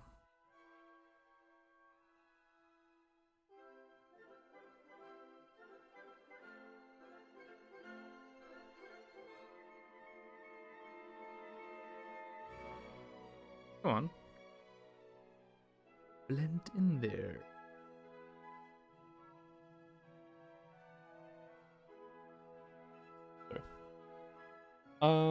Dude, you may be up for a Dawn of War 1 multiplayer game with your fans sometimes? Ooh, never played Dawn of War 1. Maybe for Theinrich, yeah. Maybe sometime. I definitely would like to do more with like fans and stuff. Especially when it comes to gaming. Not quite sure how though. I did just today have a stream on the second channel that Theinrich and I just opened up. Its name is Trick 17. So Trick 17. It's rather difficult to find. No game catches 40k better than Dawn of War. Yeah, I've heard that. Don't come around to it. Look for my second channel. Oh, Rush Tales is active. Okay, that's nice. Okay, no, never mind. Last Dawn of War 1 is getting a remake. Oh, really? Alright. You had my curiosity, but now you've got my attention. Alright.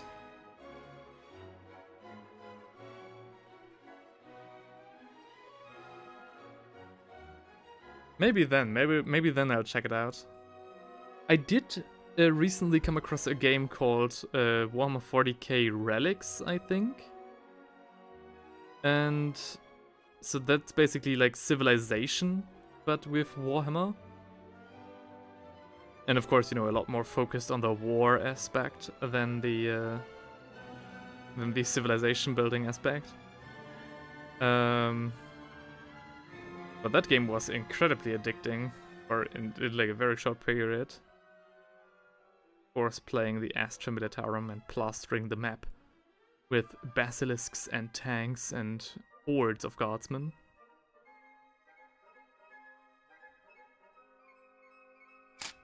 Oh no, don't go. It's mean, I can't stop, I need to finish this. Night lads, best of luck. Alright, man.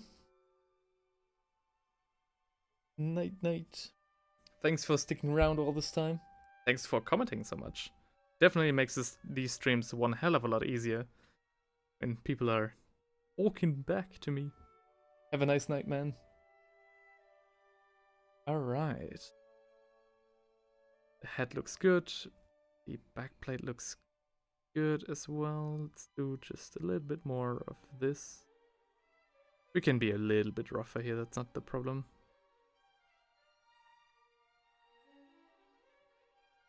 Andre Mayer says, how did you get the green? I'm trying to do some Dark Angels right now. Ooh, right. So for the green, I used as a base coat, I used Castellan green. So that's what you see like here in the crease. That's the Castellan green. All layered, of course. No washes, no anything, just pure layering. Then I used some Lauren Forest for the more raised parts, as you see here, for example. Like the half circle down here. As well as the like the steps of the head, like the second step. And for a highlight, I used Auroch Flesh, this one, because this one works a lot better with like warmer green tones. For colder green tones, I would recommend Skarsnik green.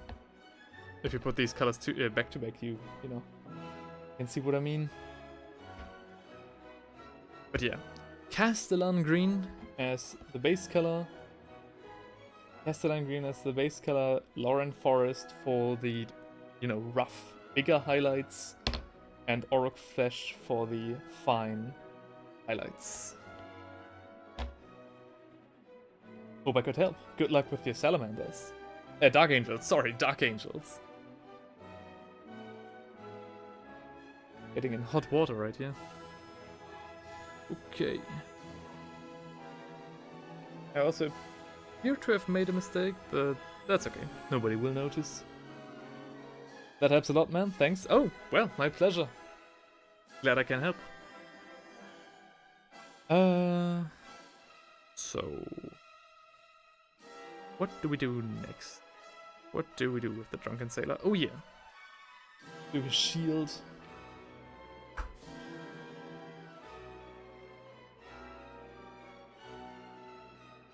Do the shield in green as well. So basically I'm showing off exactly what I did with the armor, but with the shield again. You have a great timing, man.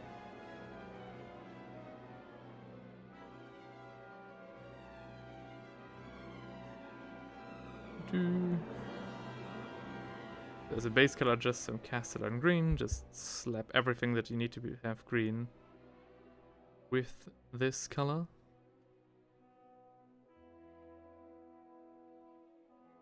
If this would be one of my tutorials, the cut would be right here, and after that would come the the next step, but you know. Things are a lot slower in real life, unfortunately.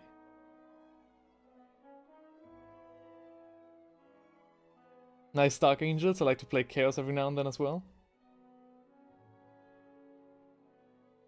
Where's that coming from? Oh, but yeah, okay, right, I got it. Sorry, that took a second.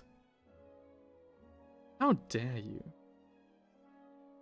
How dare you insinuate that there's anything wrong with the Emperor's First Legion?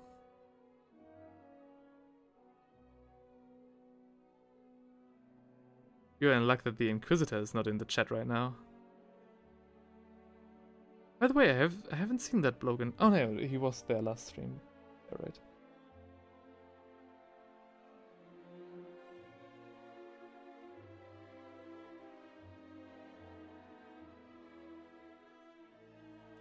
Alright, a little bit rough around the edges, but that's fine. That's fine, that's fine.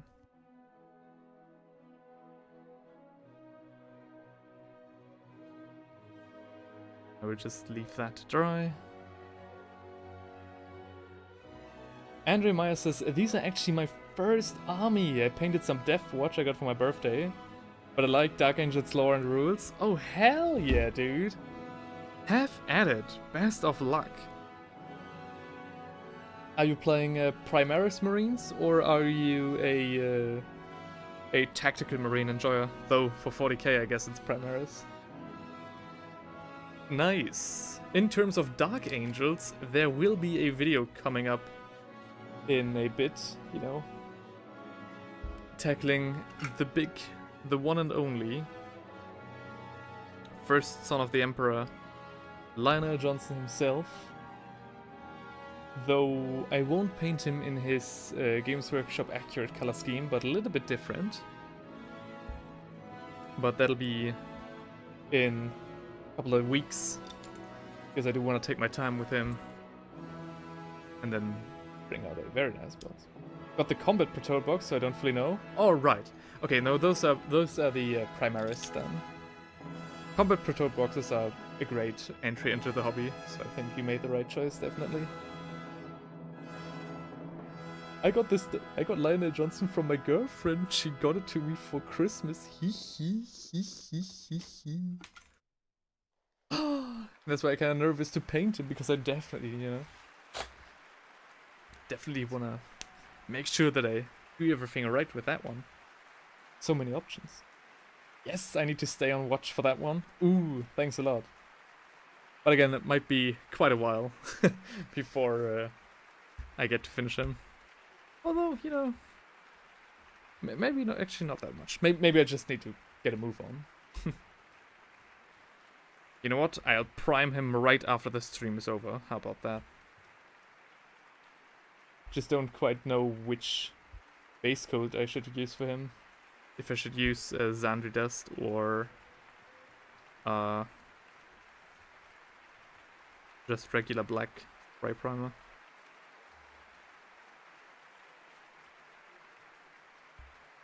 Oh yeah. I'm a patient man. You know what?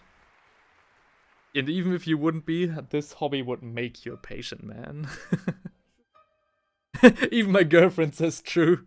From beyond the veil.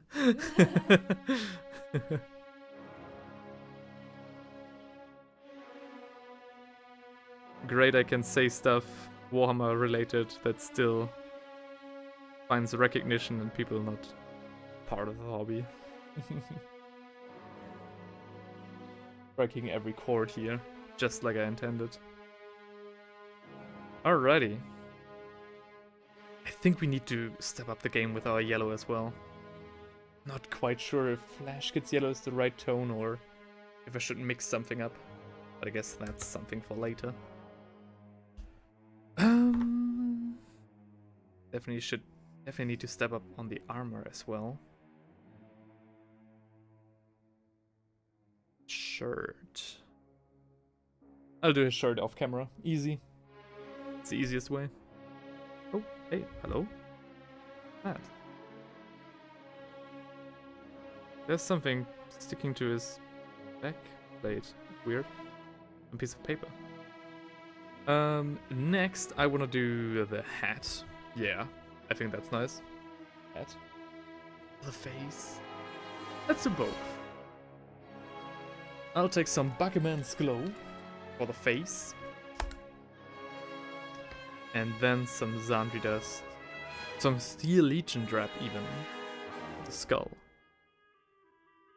And then I guess we'll do the feathers white. White. Such a cool hat.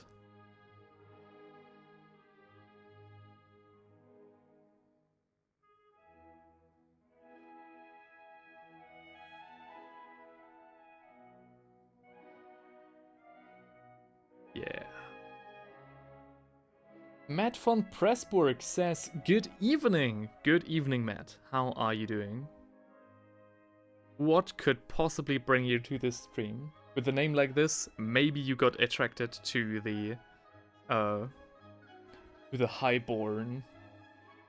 Because this right here is Ferdinand from Stirland. So maybe you've just were on search for some nice noble company. I don't know, but was it weird? I don't know. Good day, man. What brings you here?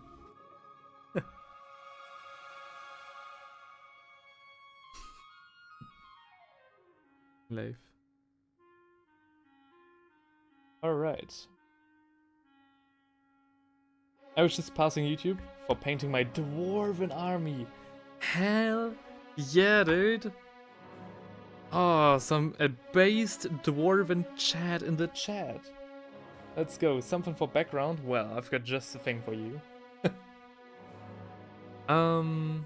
Yeah. Yeah. There's also one dwarf in particular that will grace us with his presence on this channel. And that's the one and only white dwarf. And I don't mean just any white dwarf, I mean the white dwarf. Grombrindle himself, on a shield, being carried by, I think it was Buckman, and I forgot the other one. Quite a shame, quite a shame. But the one dwarven model that is actually worth, like, I don't know, 1,500 points or something? The white whale of my friend Heinrich, who has kindly given it to me to paint and bring honor to the dwarven realm. And wait for that one. Still looking for a good time to get him out. Maybe after Lionel Johnson. Maybe after Lionel Johnson. You know what? Yeah. Maybe after him. Good second monitor material here. Ooh, nice. Yeah. Actually, if you're just looking for something for background, like unironically, I think the best that I have to offer would be the video that I'll put in the chat right now. Quite an old video, but it still checks. Be quite there. Share, copy, and let's go. I have to do Malachi Makason with Gotrek and Felix. Ultruka Moldova over 80 dwarf warriors spam. Oh. Hell yeah. Good old dwarf warriors shield wall. But yeah, the link that I just provided you with is the unboxing of Skaventide that Heinrich and I did. And it doesn't have like major distractions going on, like sometimes like music and stuff can be rather distracting. And it's just some dudes chilling, nerding out about the Skaventide contents and the rule books and stuff. It's an hour long as well, so even I listen to that video when it just needs something for the background to fill the background void.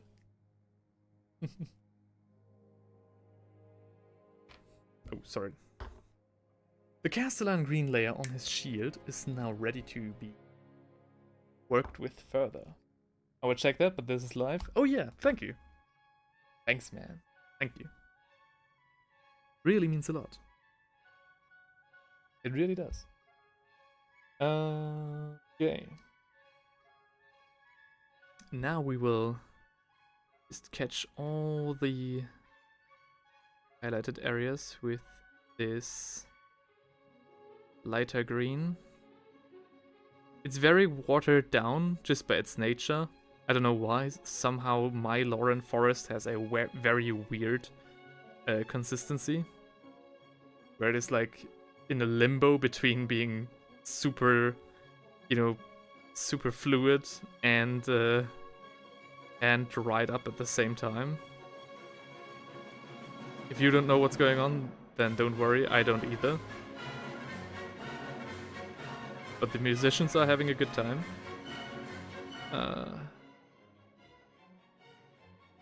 Yeah. Kinda hard to work with it, but somehow it still keeps on working. So I'm just a refrain from replacing it just now.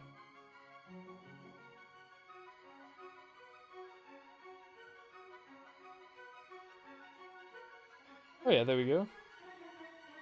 Still works even on stream, nice. Was worried the camera wouldn't pick that up.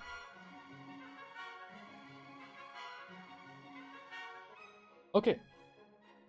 Okay. Kinda works, kinda works.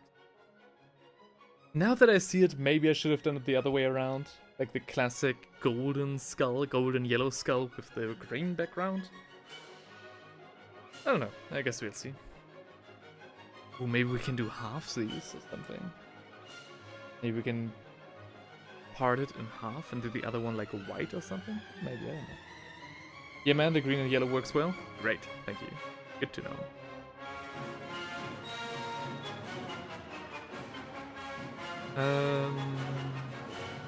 Okay, the face is still drying. The skull is already dry.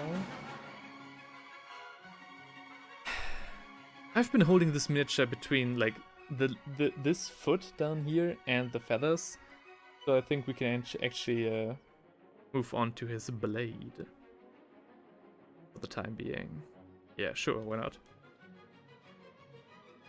Let's take some ashen gray. Just want to establish a dark base coat to begin with, and then we'll work in some non-metallic metal highlights. Just willy-nilly. I don't want to look up any references right now. Just want to do something that works.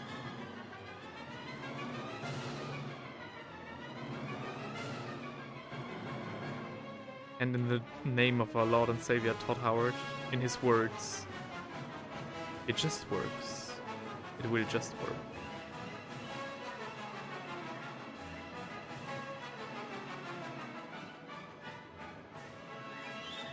Of course, the guard and the pommel and stuff will have to be golden. Not 100% sure how I'll do that. Maybe with a base coat of XV88. That seems like a fair first step.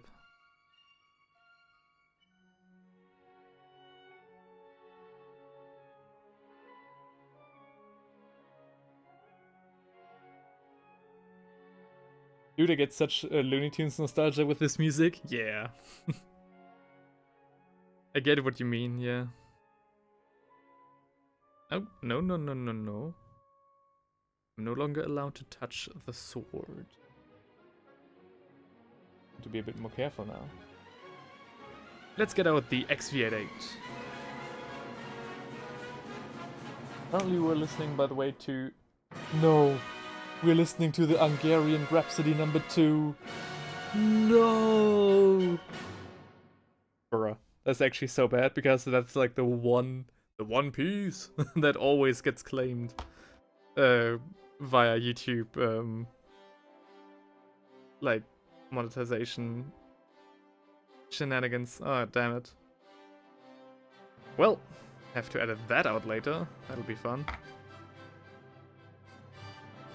I only make like 1 cent with these live streams, but god damn it, I will get that 1 cent.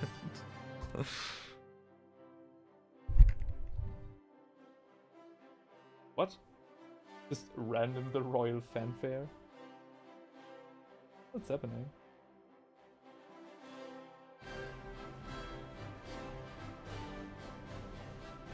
Almost as good as the Bohemian Rhapsody. Ooh, nice one. Yeah.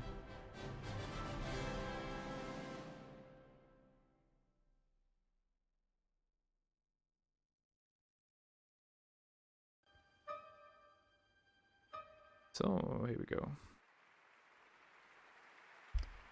The X388 doesn't really make a good difference between the two. It's kind of a bummer. But it's alright. But it's alright. We'll work something out. Oh wow! This one is fired up right away. Okay. Dude, I'm so old I can't get along with Instagram. I want to link some of the models I'm working on to you. Oh, yeah, I think YouTube won't allow that. I think YouTube will automatically filter out any links you'll try to post, even if it's like other YouTube videos. It's not me that it's moderating that, it's the YouTube itself. So if you wanna show me something, you gotta email it to me. But you know, I'm happy to have a look, as always. Yeah, I'm really quite sad that the guy named Tooth Fairy doesn't show up in these streams anymore. He always had like such a good run with his miniatures. It just took too long of a break for my semester work. Semester finals. Oh well, people come and go. I'm a teen and I still can't use Insta. Oh no, oh the misery. Everybody wants to be my enemy. No, oh the misery. Oh tempora omoris. Even the teens don't know what to do anymore. Hang on, if you're not on Instagram and he's not on Instagram, who is? Turns out it's all just bots. Okay. By the way, if I may ask, Andre, you're 18, which means how old exactly? Because I was like, just asking, because, not because I'm a Minecraft YouTuber, but because I started Warhammer when I was 14, I think? 14 or 15? I just want to know if you are going to have a similar journey to me. And if I can, like, warn you of anything, of the mistakes that I've made.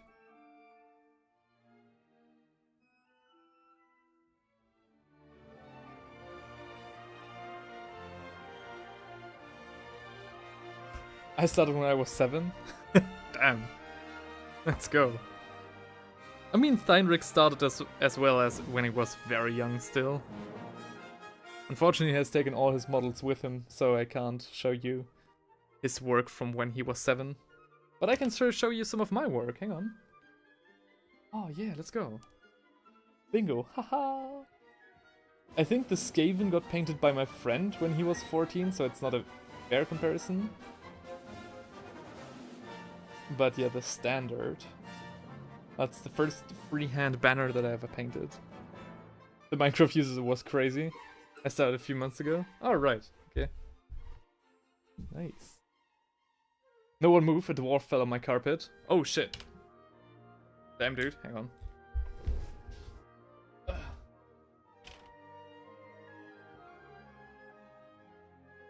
Do this.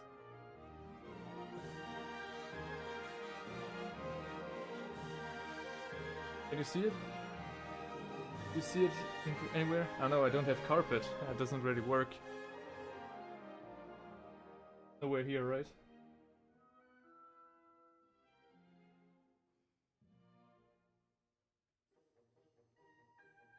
I'm pretty sure. Oh, what's that? That's a spoon. Okay. Yeah. Sorry to say, but there's no dwarf here. Gotta keep on looking in your own carpet.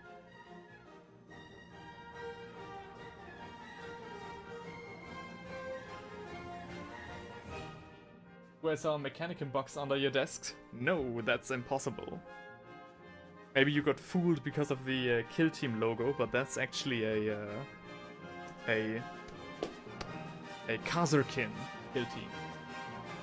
Wait, that's my belly corner.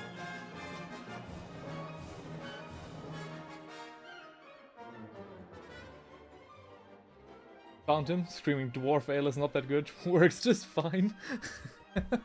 Yeah.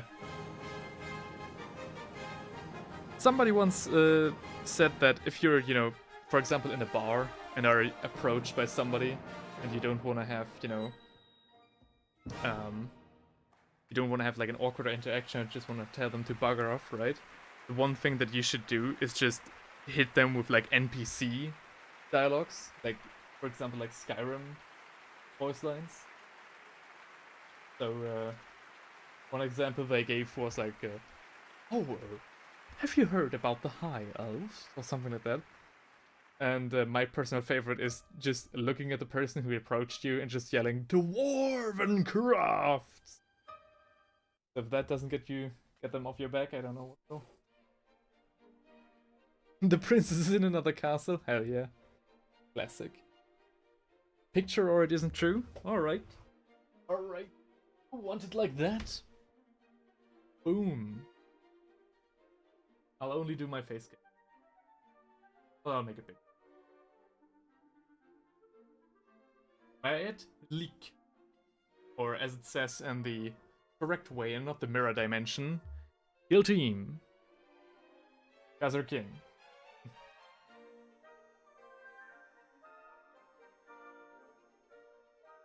I'm always asking for it. Alright. Alright, dude. Yeah, I've had a quite nice birthday. The people have got me quite nice like box sets to paint, and I'm not even done with my Christmas presents yet. Bruh. The map is cool. Oh, thank you. Yeah. It's the map of the old world. The map of yeah, it is the old world, I think. Funny how that worked out. Just want to have a Warhammer Fantasy map. On one of my LARP cons that I went to, someone was selling these. There was even a bigger one, but I was like, okay, that one is fine. And now I just take that with me when I'm on like medieval cons and stuff. And when I'm not in a tent, it hangs above my bed. So I can dream of conquering the world, you know? But because I'm German, that's kind of a scary dream to have, so I have to make sure I'm only dreaming of conquering fantasy worlds. Alright, getting back to painting before before things get too weird. Awesome, would have picked one up as well. Sadly sold my old world stuff. Ah. Rip. Right. For the gold, let's just focus on that for now. We should take a very dark brown. So we have a base layer of XV88, which is like an ochre with an orange hue to it. And now we take a very dark brown, dryad bark to be exact, not Catachan flesh. And just paint. I'm even taking a different brush for that. Ooh, that brush got crushed by my microphone.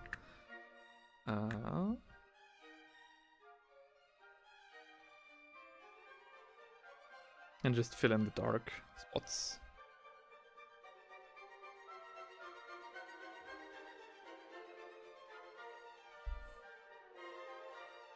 Matt is back to painting his dwarves. And we are back to painting our noble after that interlude.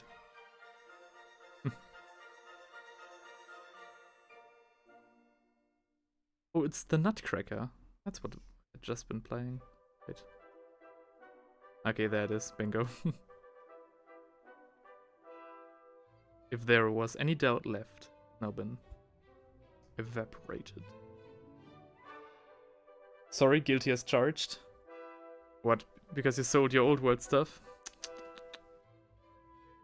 But no, I get it, dude. The only reason I still have all of my stuff and the stuff of my friends is because I always, like, was able to make room for it. And the reason I made room for it is because Warhammer is more important to me than a couch. Or a living room, for that matter. Or like a nice armchair, for example.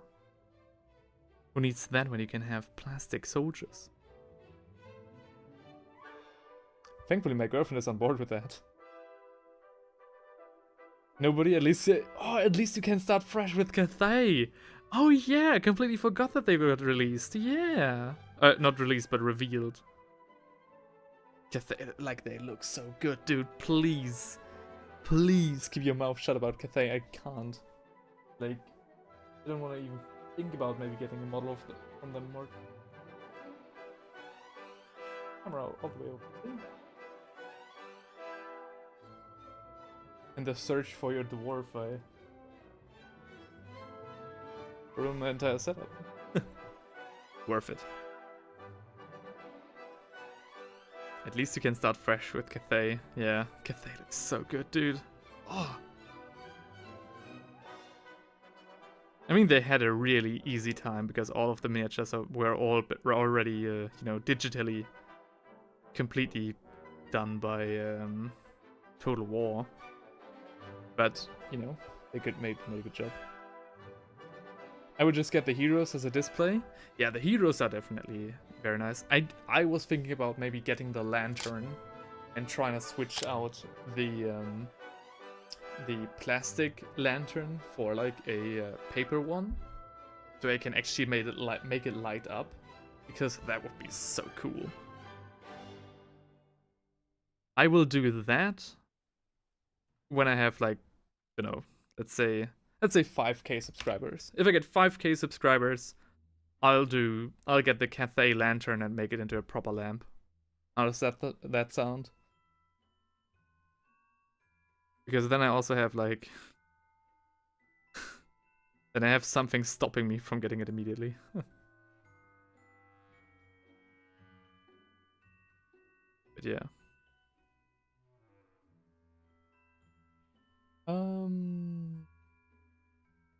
Kinda works. Good enough.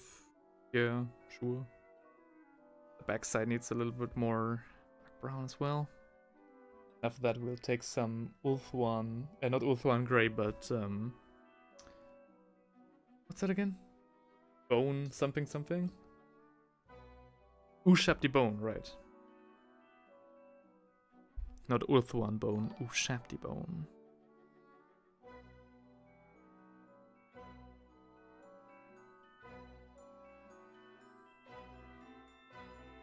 Matt says, I have an ogre army that I'm just trying to sell. Only armies I want to keep are orcs and dwarves. Ooh, okay. Damn. Hard pass on that one. I just keep everything. But yeah. Do I, though? I mean, I sell miniatures that I, you know, painted. I do commission work. Does that count? But now I definitely get 12 people, you know. Don't want to sound too elitist here.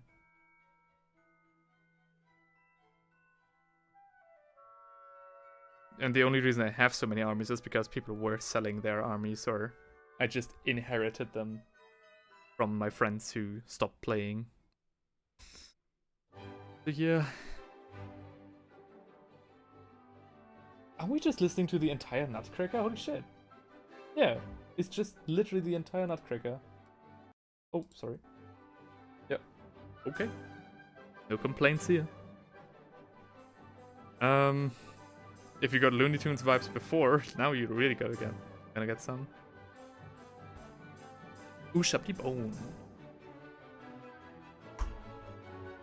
We're working with a very dark gold here. Simply because on the one hand I think it fits, on the other hand we need something to be different to the yellow we used for the Stirland General's armor.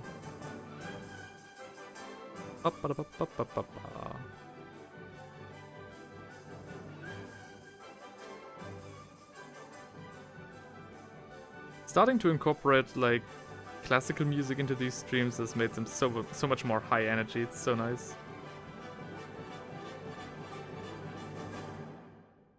I mean, as high energy as a painting video can get, right? But still.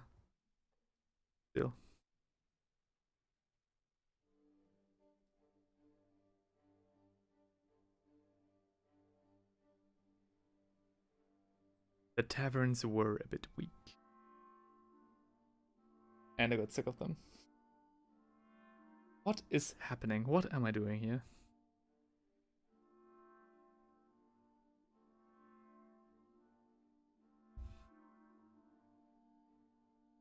Maybe we just have to close our eyes and hope for the best.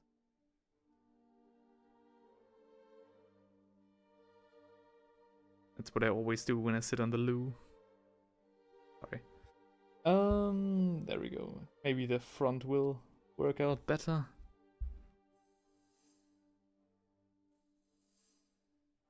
Kinda looks like we're giving him a bone sword. Definitely not the intended effect. Maybe I need to go over it with some Imperial Fist contrast. Though that might also not be a good idea. Maybe after the stream I'll look up how to properly paint non-metallic gold and then come back to the sword.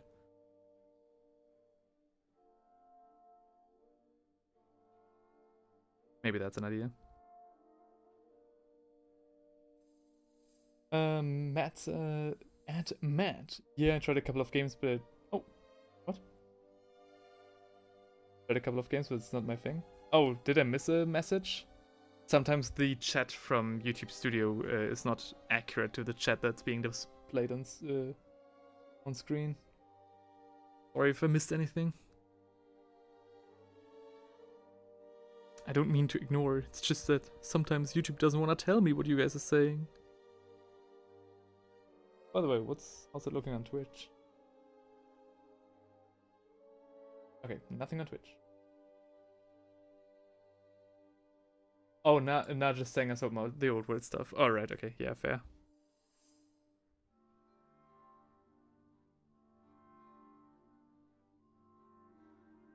Yeah.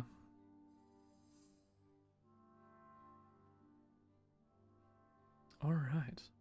Again, I'm very lucky to have a girlfriend who supports me in my hobby. Not that your girlfriends don't, but you know, just saying. Because I always thought that when I'd get a girlfriend, because I see so many people moving together with their partner and having to sell their armies or like get rid of a part of them just to make space. And my girlfriend is just completely okay with all of my tanks and stuff filling the room here. So yeah, very, very lucky indeed. And again, she bought me Lionel Johnson, what the fuck?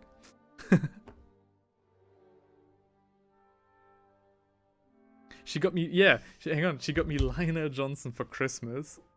And she got me the Creek artillery piece for my birthday.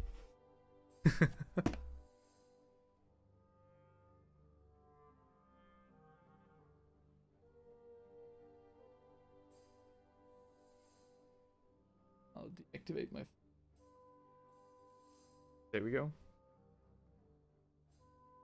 Hello. Good morning. Or rather, good evening. The facecam is deactivated. You may move freely as you please.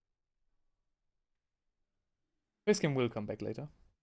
My wife needs to deal with 2 rooms full of 40k stuff. Oh, damn, dude. I mean, my girlfriend only needs to deal with 1 room of 40k stuff, but we also only have 1 room, so I don't know. I guess we're on the same level here. Okay. Next up, I'll take some Dawnstone. I think the gold works out okay. Yeah, it kinda works. It kinda works. It works well enough. Well enough for me, anyways. Okay. Next up, we'll take some Dawnstone. Get in the highlights for the sword. Going to be fun. Always fun to do that on the fly. The camera in between me and the model.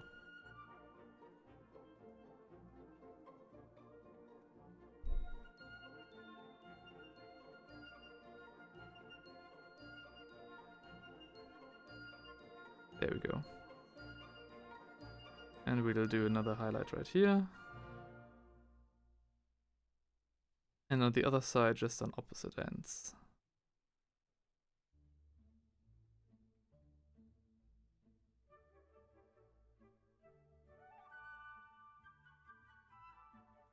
If I remember correctly, this is like roughly how it's supposed to be.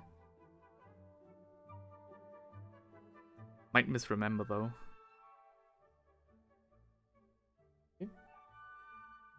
Oh, bruh. It looks so crude on stream. Well, we just have to deal with that for now. It'll look better the further we go, of course.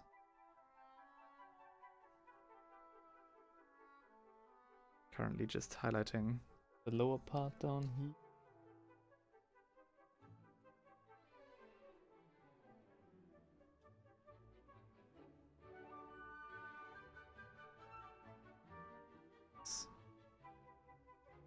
And we have a very big highlight, like a very rough one here.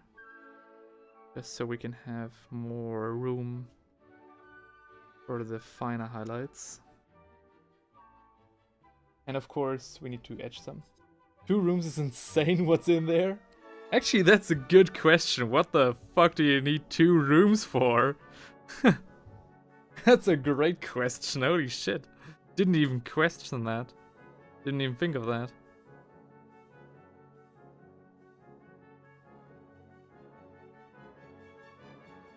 Are you like Johnny Silverhand, or I don't quite remember his name, but the one guy who told us he had like 5 Reaver Titans or something in his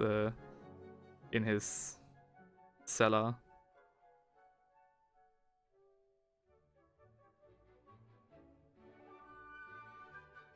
You also have like an Apocalypse game worth of points in just each room.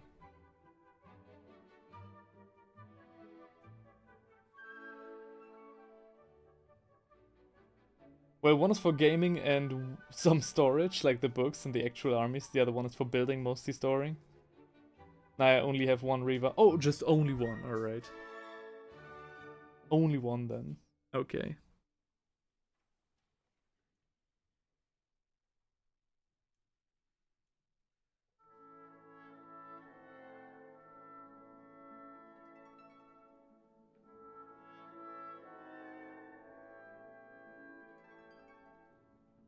Sorry, I'm currently keeping quiet. I need to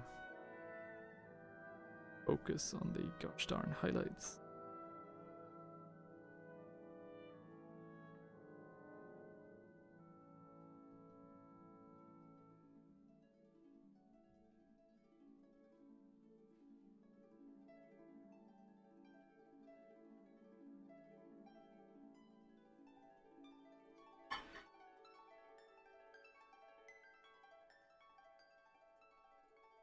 Kind of weird emblem up here.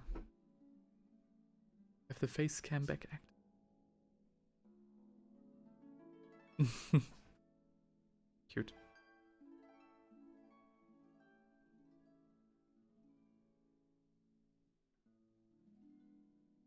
Right. But I have like 2 APOC games a year? That's what I thought. Alright. That's very cool, by the way. My posture is so bad. If you copy anything from this stream, don't copy my posture. Alright. Alright.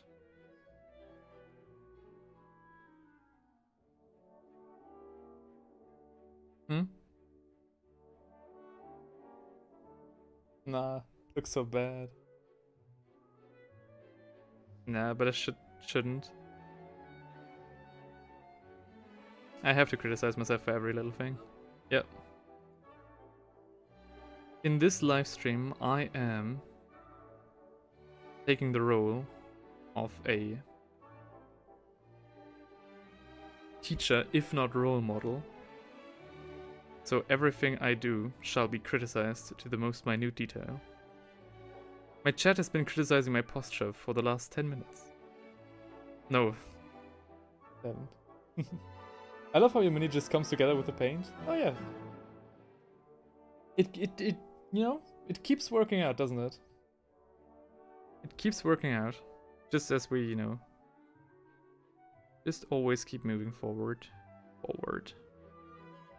Don't question yourself too much. Question yourself after the progress is done.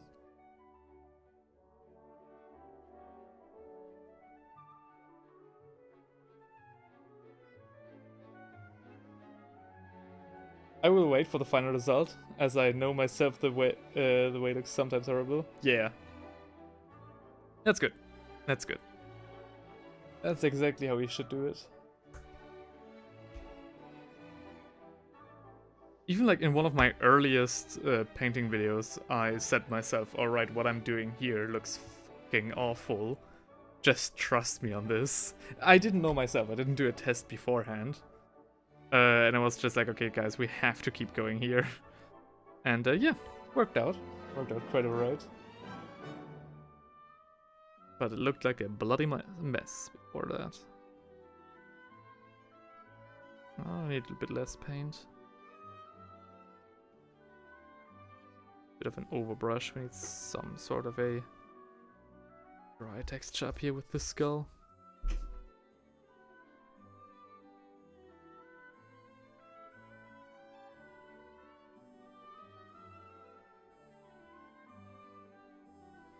Deus Sigma. Alright. What do we do for the feathers, though? I think we should do 1 green, 1 yellow, 1 white. And then, of course, with some markings in between them. Which one should be white? Which one should be yellow?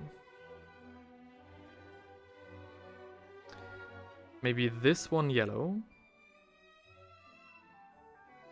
This one green, this one white. Would that work? Yeah, let's still do the base. Nah.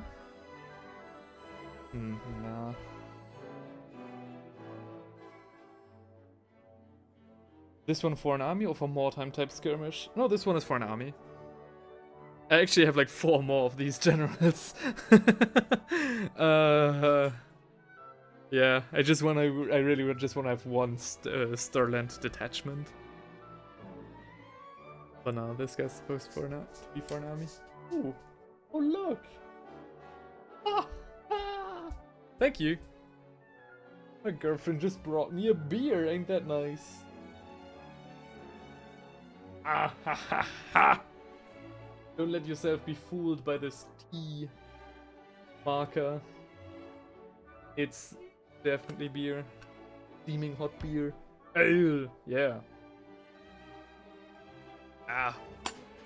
Dwarven crafts! Alright. Thank you! Alright. Still don't know what to do for the feathers. Maybe we'll figure that out as we go. As for now, I just realized that we haven't finished the shield properly.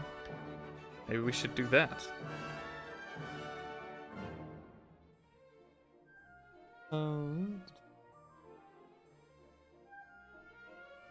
Just as before, we'll just paint all the areas that get struck by the most light, as that looks the most natural. You know, on some spaces like the sword, where you have to, those are the places where you have to make up your own highlights, basically. But stuff like this, you know, very rough areas with lots of texture, those, there all the imagination gets, you know, gets taken care of by the table lamp. Very nice. I'll stream till 10 o'clock. So we've got half an hour left to somewhat finish this model. After which we will never see it on stream again. Most likely, at least. I think I'll just finish it. You good? I think I'll just finish it off camera and then post the final results in the photo section of YouTube. I still don't know how it's called in English. I think I used to know it one time, but then I forgot. Oops, sorry. Red with orange highlights. Are you good? What is happening? Are you alright? Oh gosh. Red with orange highlights for the feathers is the same desaturated tone as the rest of the mini. Red with orange highlights. Not quite. Or maybe purple with yellow. Like purple feathers with yellow highlights? That might be it.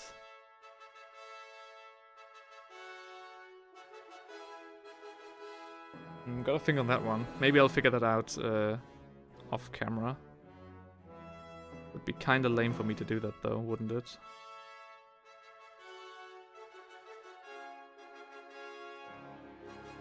I would, yeah. It's okay, it's fine. Nobody heard it. My girlfriend is watching a South Korean drama. South Korean hospital drama. And it's a lot of fun to watch because the South Koreans always, like, they tend to overact stuff a little bit. And she purposefully watches it in the German translation. So all the voice actors are even more overdramatic. Yeah. Yeah, so they are all doctors, but they're all also like screaming and stuff. It's very fun. Like the German synchro is very fun to watch. I always listen to it on the side while painting or doing other stuff. And sometimes I just have to chime in for a little bit.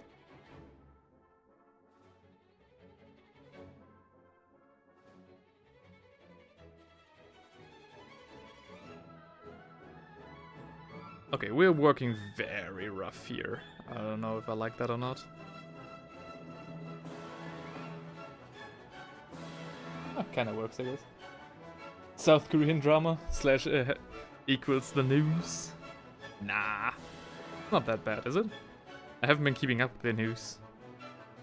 Not really, at least. I chose to have a peaceful life, you know? My days as an activist are over. Are over!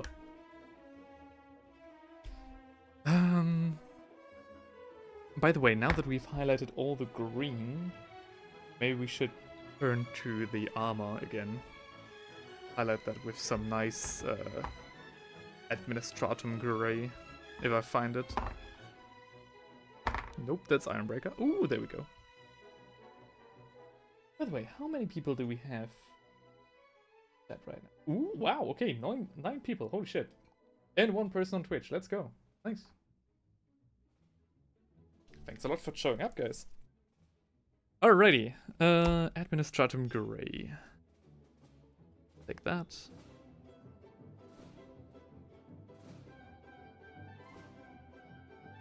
Yeah. Festive Overture in A major. Nobel Prize Concert 2009. Let's go.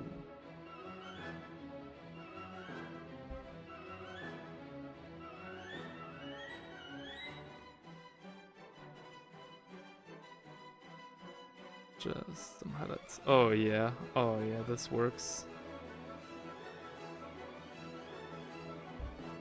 This will make the image just look so much brighter and cooler.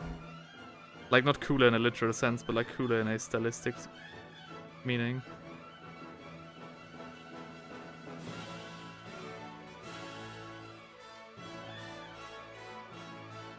My gosh, they're really cooking with gas in the symphony orchestra. Alright, then we do this. And this.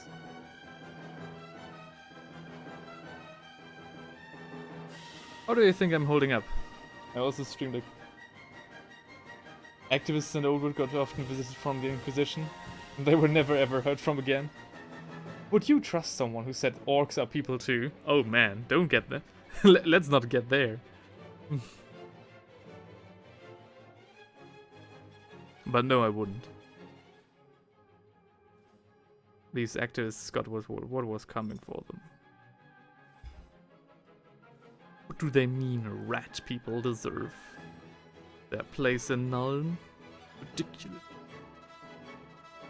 I guess nobody expects the Inquisition. I mean, to be fair, in Warhammer, kinda everyone expects the Inquisition, don't they?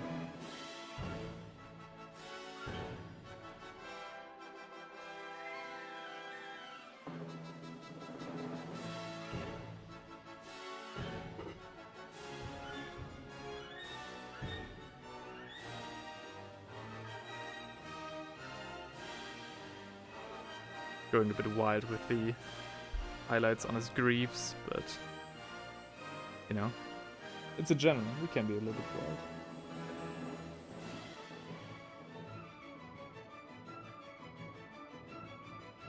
Maybe I'm also being influenced by the music because holy shit.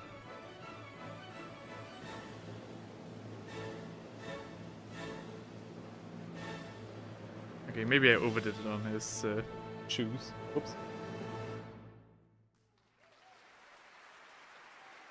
In Altdorf, even a particle of dust hides an Inquisitor. Is it really that bad? I never got the you know, the full Inquisition vibes from Warhammer. I read the comic book that was given out with the Warhammer Age of Reckoning collector's edition, and the Inquisitor there. Ooh, god damn! Dance of the Knights, hell yeah. And the Inquisitors there always seemed kind of reasonable, like very reasonable to me. So I never really got the whole, like, 40k Inquisition vibes in fantasy.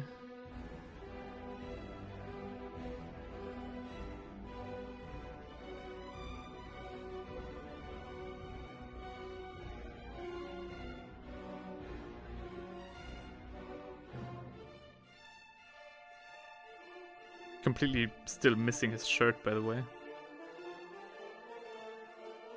Ooh, this is played with a lot more allegro than I'm used to. Damn. Interesting.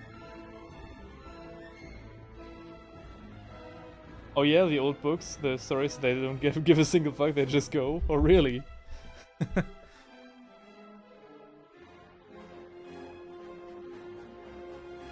I mean, yeah, okay. I actually don't know that much about the old books for fantasy in terms of Empire. The only books I ever read were about High Elves. Because I, of course, was a player, and a High Elf player. And wanted to, of course, feel superior to every other player on the field.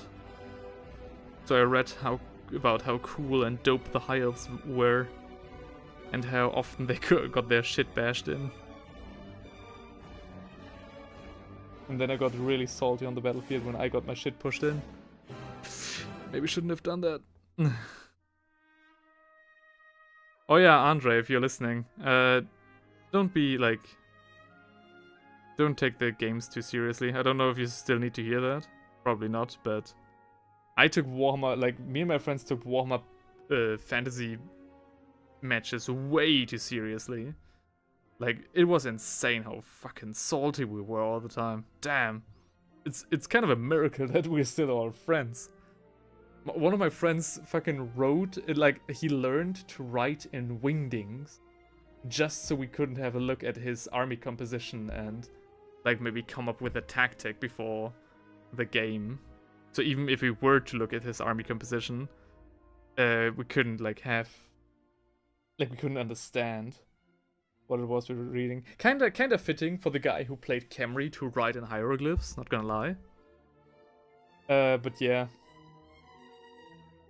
And we started buying all the rule books for every army so we could read what the other people like specialties and weaknesses were.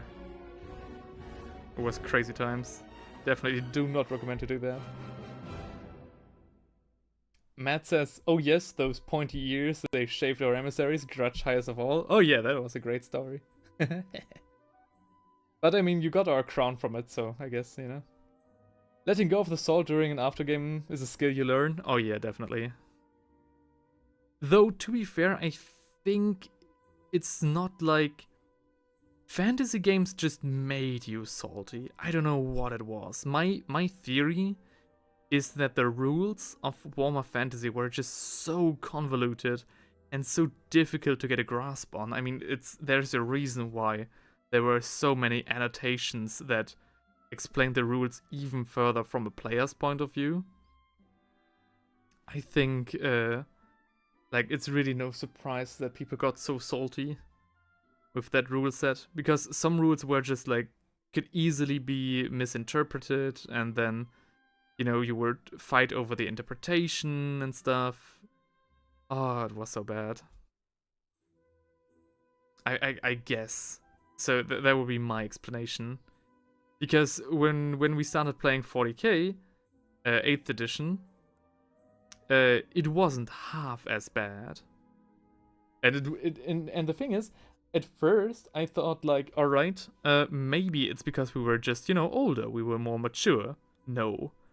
I played, like, every time we still play a Warhammer Fantasy game, a little bit of that salt still comes back up. And I don't know if it's because we are just, like, I guess, triggered somewhere up there, being back in the fantasy realms, or, again, if it's just the rules. I think it makes, like, something is in the water.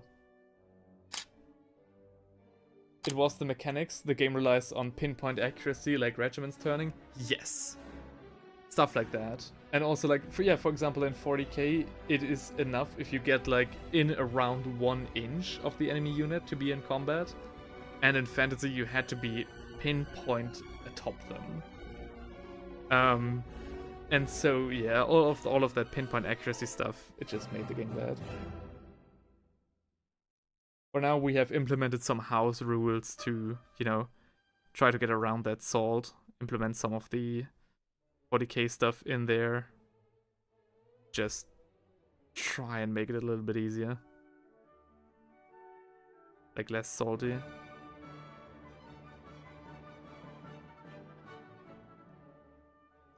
But yeah, the pinpoint accuracy definitely was one of the main things. And it's kind of sad because Warhammer Fantasy has had so many nice mechanics. Like, Fotzirk's foldable fortress is so cool. Unfortunately, never used it, but, you know, even the fact that it exists. For everybody who doesn't know, Fotzirk's foldable fortress was a magical, like, item that you could equip your characters with. And it literally is what it says on the tin.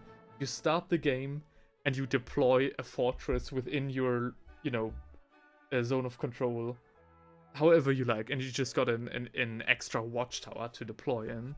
It's so cool. It's so fun.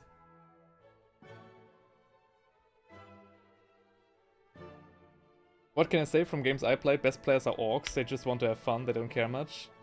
Yeah, when you play orcs, no matter which version, you plan on winning. You don't plan on winning anyway, you just have fun. Yes. The orcs are so insanely random, you can't, like, it is physically impossible to be a salty orc player. Because you just rely on so much RNG anyways. Like, everything could either wreck the enemy or wreck yourself. In fantasy, just as much as in 40k, of course.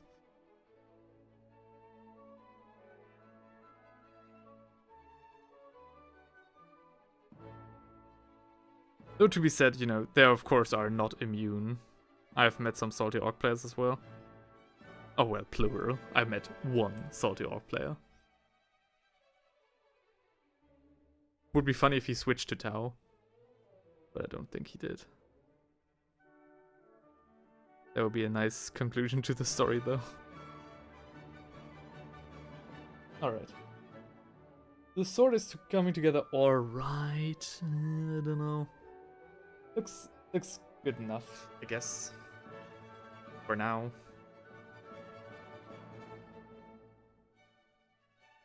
Good enough is how I would describe this entire miniature. The Dude, there was a formation in 7th edition for Space Marines where they could get all transports for free. Sounded cool, but actually broke the game. Yeah, there was a lot of game-breaking stuff. Like, in 7th edition Fantasy, there was a cloak that you could give, for example, your mage, which made that he couldn't attack in melee or shoot with a bow. But it also made him invulnerable against all attacks except magical melee attacks. And when I say invulnerable, I mean invulnerable. Like, you couldn't, like, arrows he would ignore, cannons he would ignore. It was insanely cool.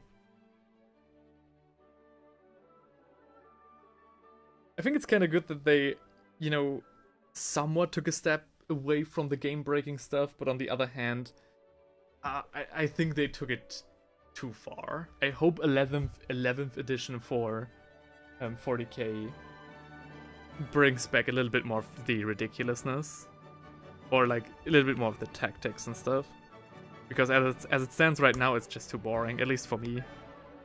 I don't know how you guys think on that, about that.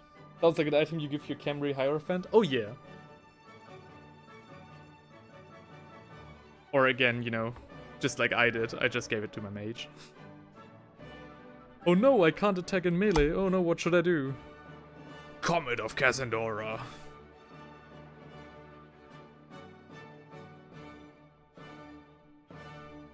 Heinrich and I also figured out, so we once planned a what's it called? An alliance battle with 2 factions on either side. So it was Camry and Empire against High Elves and Lizardmen.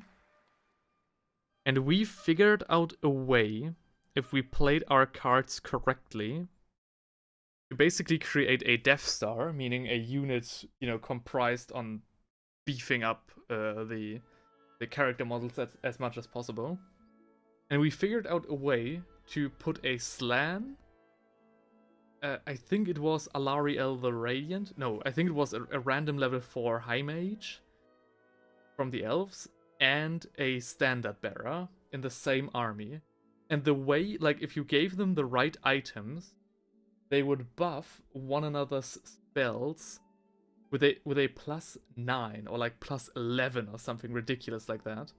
So even if you were to throw like 3 dice and it would all be Snake Eyes, so like a 3, the spell would still have a 14 value. So very hard to block any of that. So yeah, that was the plan. Unfortunately, we weren't able to test it because our opponents were pussies and thought that we were coming with High Elves and Dwarves. So we had to smith a new army, which absolutely crushed them because we were, you know, trying to have fun, but no. So then we made it miserable for them. But yeah. Yeah, the face is good. I love when Old World was more open, like Bretonnia could have giants or custom models. Oh yeah.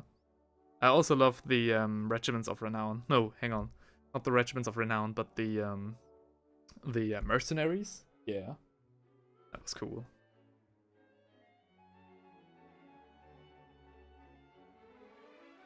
I think I actually leave the gloves just black. What do we do for the feathers, though? Should we do the feathers in, like, pinkish? What should we call it? I mean, it's 10 minutes anyway. Sure, not quite sure. Oh, wow. Okay. Go for purple? You think so? I mean, would make it nice. Would be nice, right? What did the other... no, the other Stirland guy just had white feathers. That was kind of lame. Yeah. I'll go with purple and yellow accents. Though I'm rather sure that we won't get to the yellow accents, as it is already 10 o'clock. And as much as I would like to keep going, there is some other stuff that I need to take care of today. Still need to write 2 more pages for my diploma. That's a daily goal of mine. Daily mission. Alright. It look aristocratic? Oh yeah. I think you're right. Hang on, I'll hold him so you can see the glory of what we did. The entire miniature was black when we started. So everything you see on screen right now was painted in the last... how many hours? 2 hours and 45 minutes. Which really is not too bad. Especially not with the, you know, intervals and the fact that I have a camera between me and the model. So, with that, we will come to an end. Though please stick around for just a few more minutes so I can show you the excerpt from the audiobook that I've made. Or at least the prototype that I presented my professor for the end of this semester.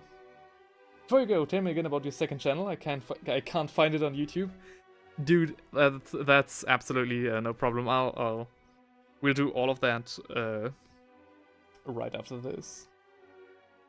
The thing with the second channel is we thought of a name that would be quite nice. It's Trick 17, which is like a German saying of like the ace up your sleeve, basically.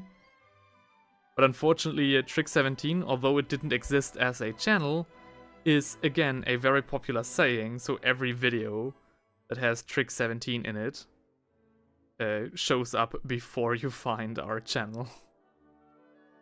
That's okay. It's mostly gaming and like experimental content. So far there's nothing really of value on there. If there would be, I'd inform you via a community post. Yeah, right, it's a community post. That's what these little photos on YouTube are called. Yeah, there we go. I knew I had the phrase somewhere. And yeah, the burgundy definitely ties them together. Maybe a little bit much. Maybe a little bit much. Ah, nah. I only keep being given a band called Trick 17? Yeah. That's as much as I figured. Okay, there we go. Bless you, my dear. On.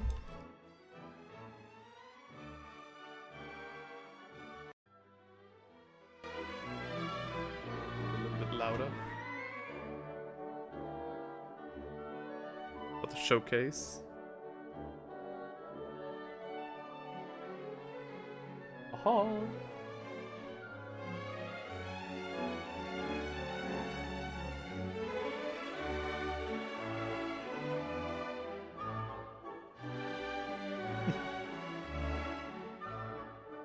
Alright. I think that's not half bad.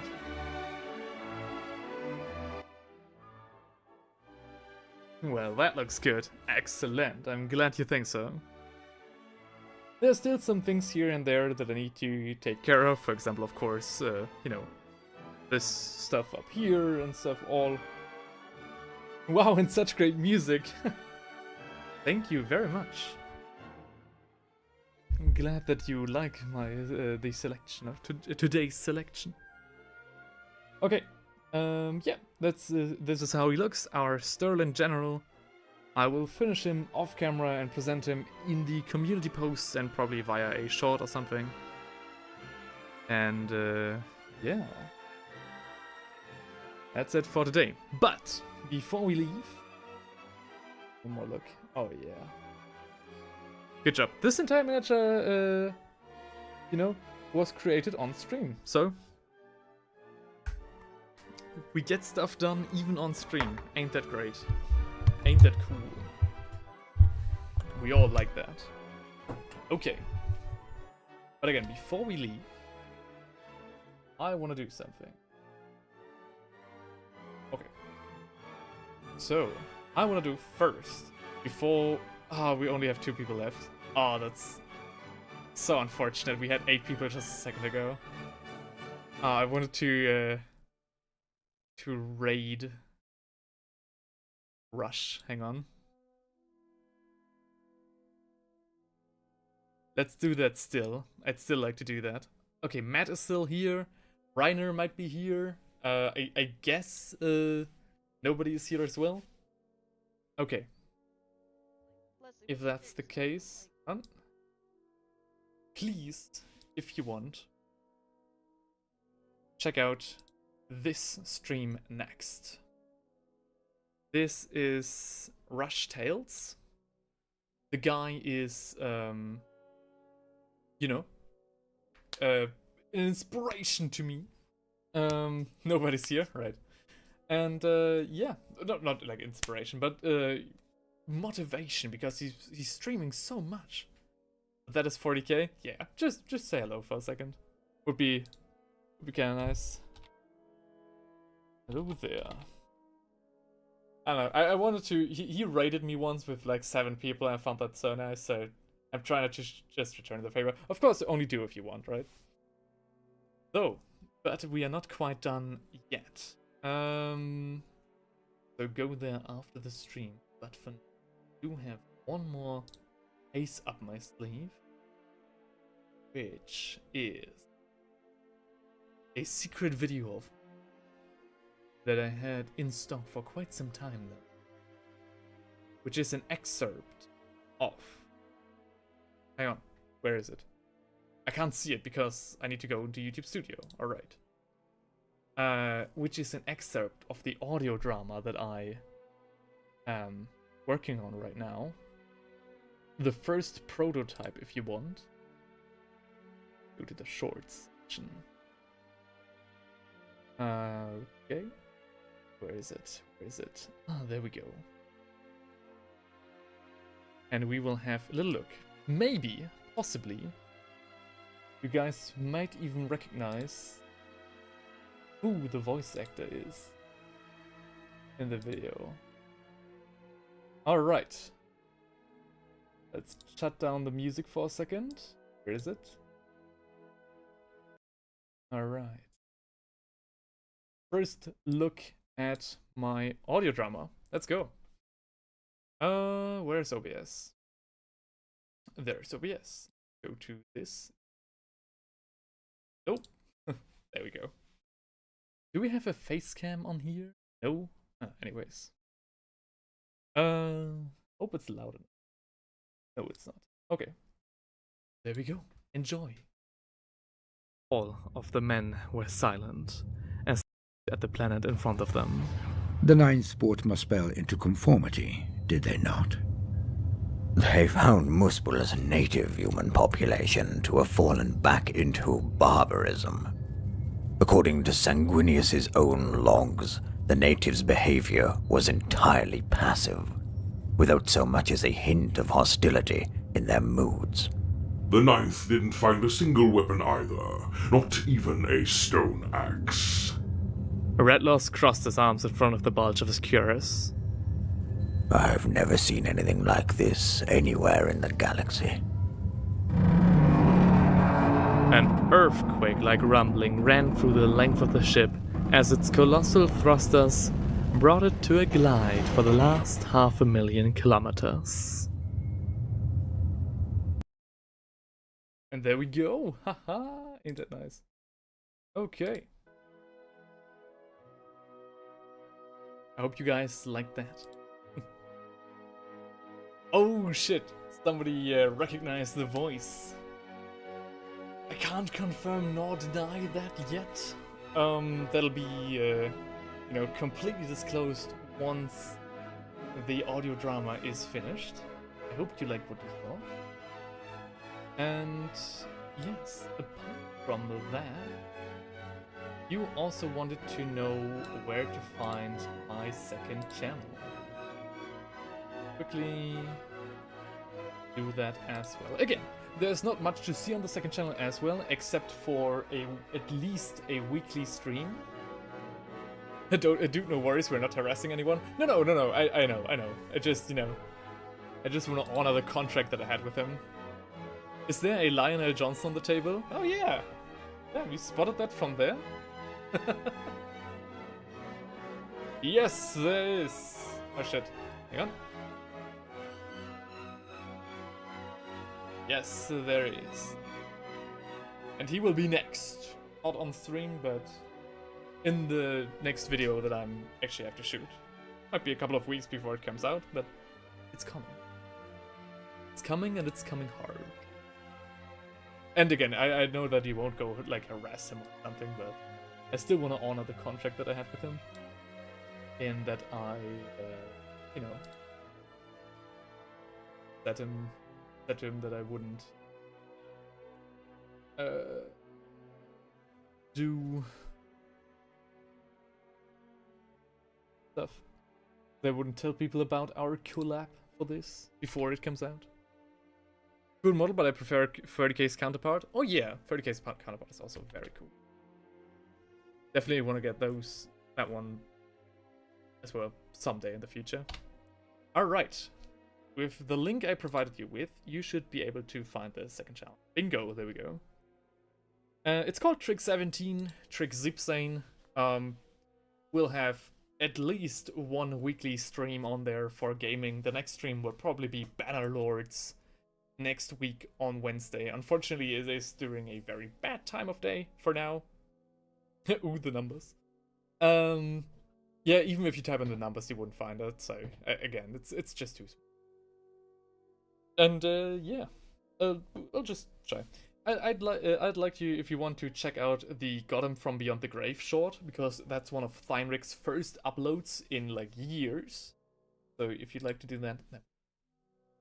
But apart from that, I want to release you from today's stream. Thank you so much for showing up. So great to have you all here. So many people watching. Thank you very much. And I'll see you probably even before next week. Because my girlfriend is away this weekend. And, yeah, my girlfriend said, so that's what you're gonna do. Yes, because the alternative would be to just cry. So why not paint, right? Nice chat, hope to see you again. Oh yeah, definitely hope to see you again as well. Happy to have caught it, thank you. Alright guys, that's it for tonight. Have a nice evening. See you next time. Bye bye. Cheers. Oh no. Cheers. Heinrich, you missed everything, but I did give you a shout out on Trick 17. And that's where you might go. Or check out Rush Tales' stream, that would be also nice. See ya! Bye bye!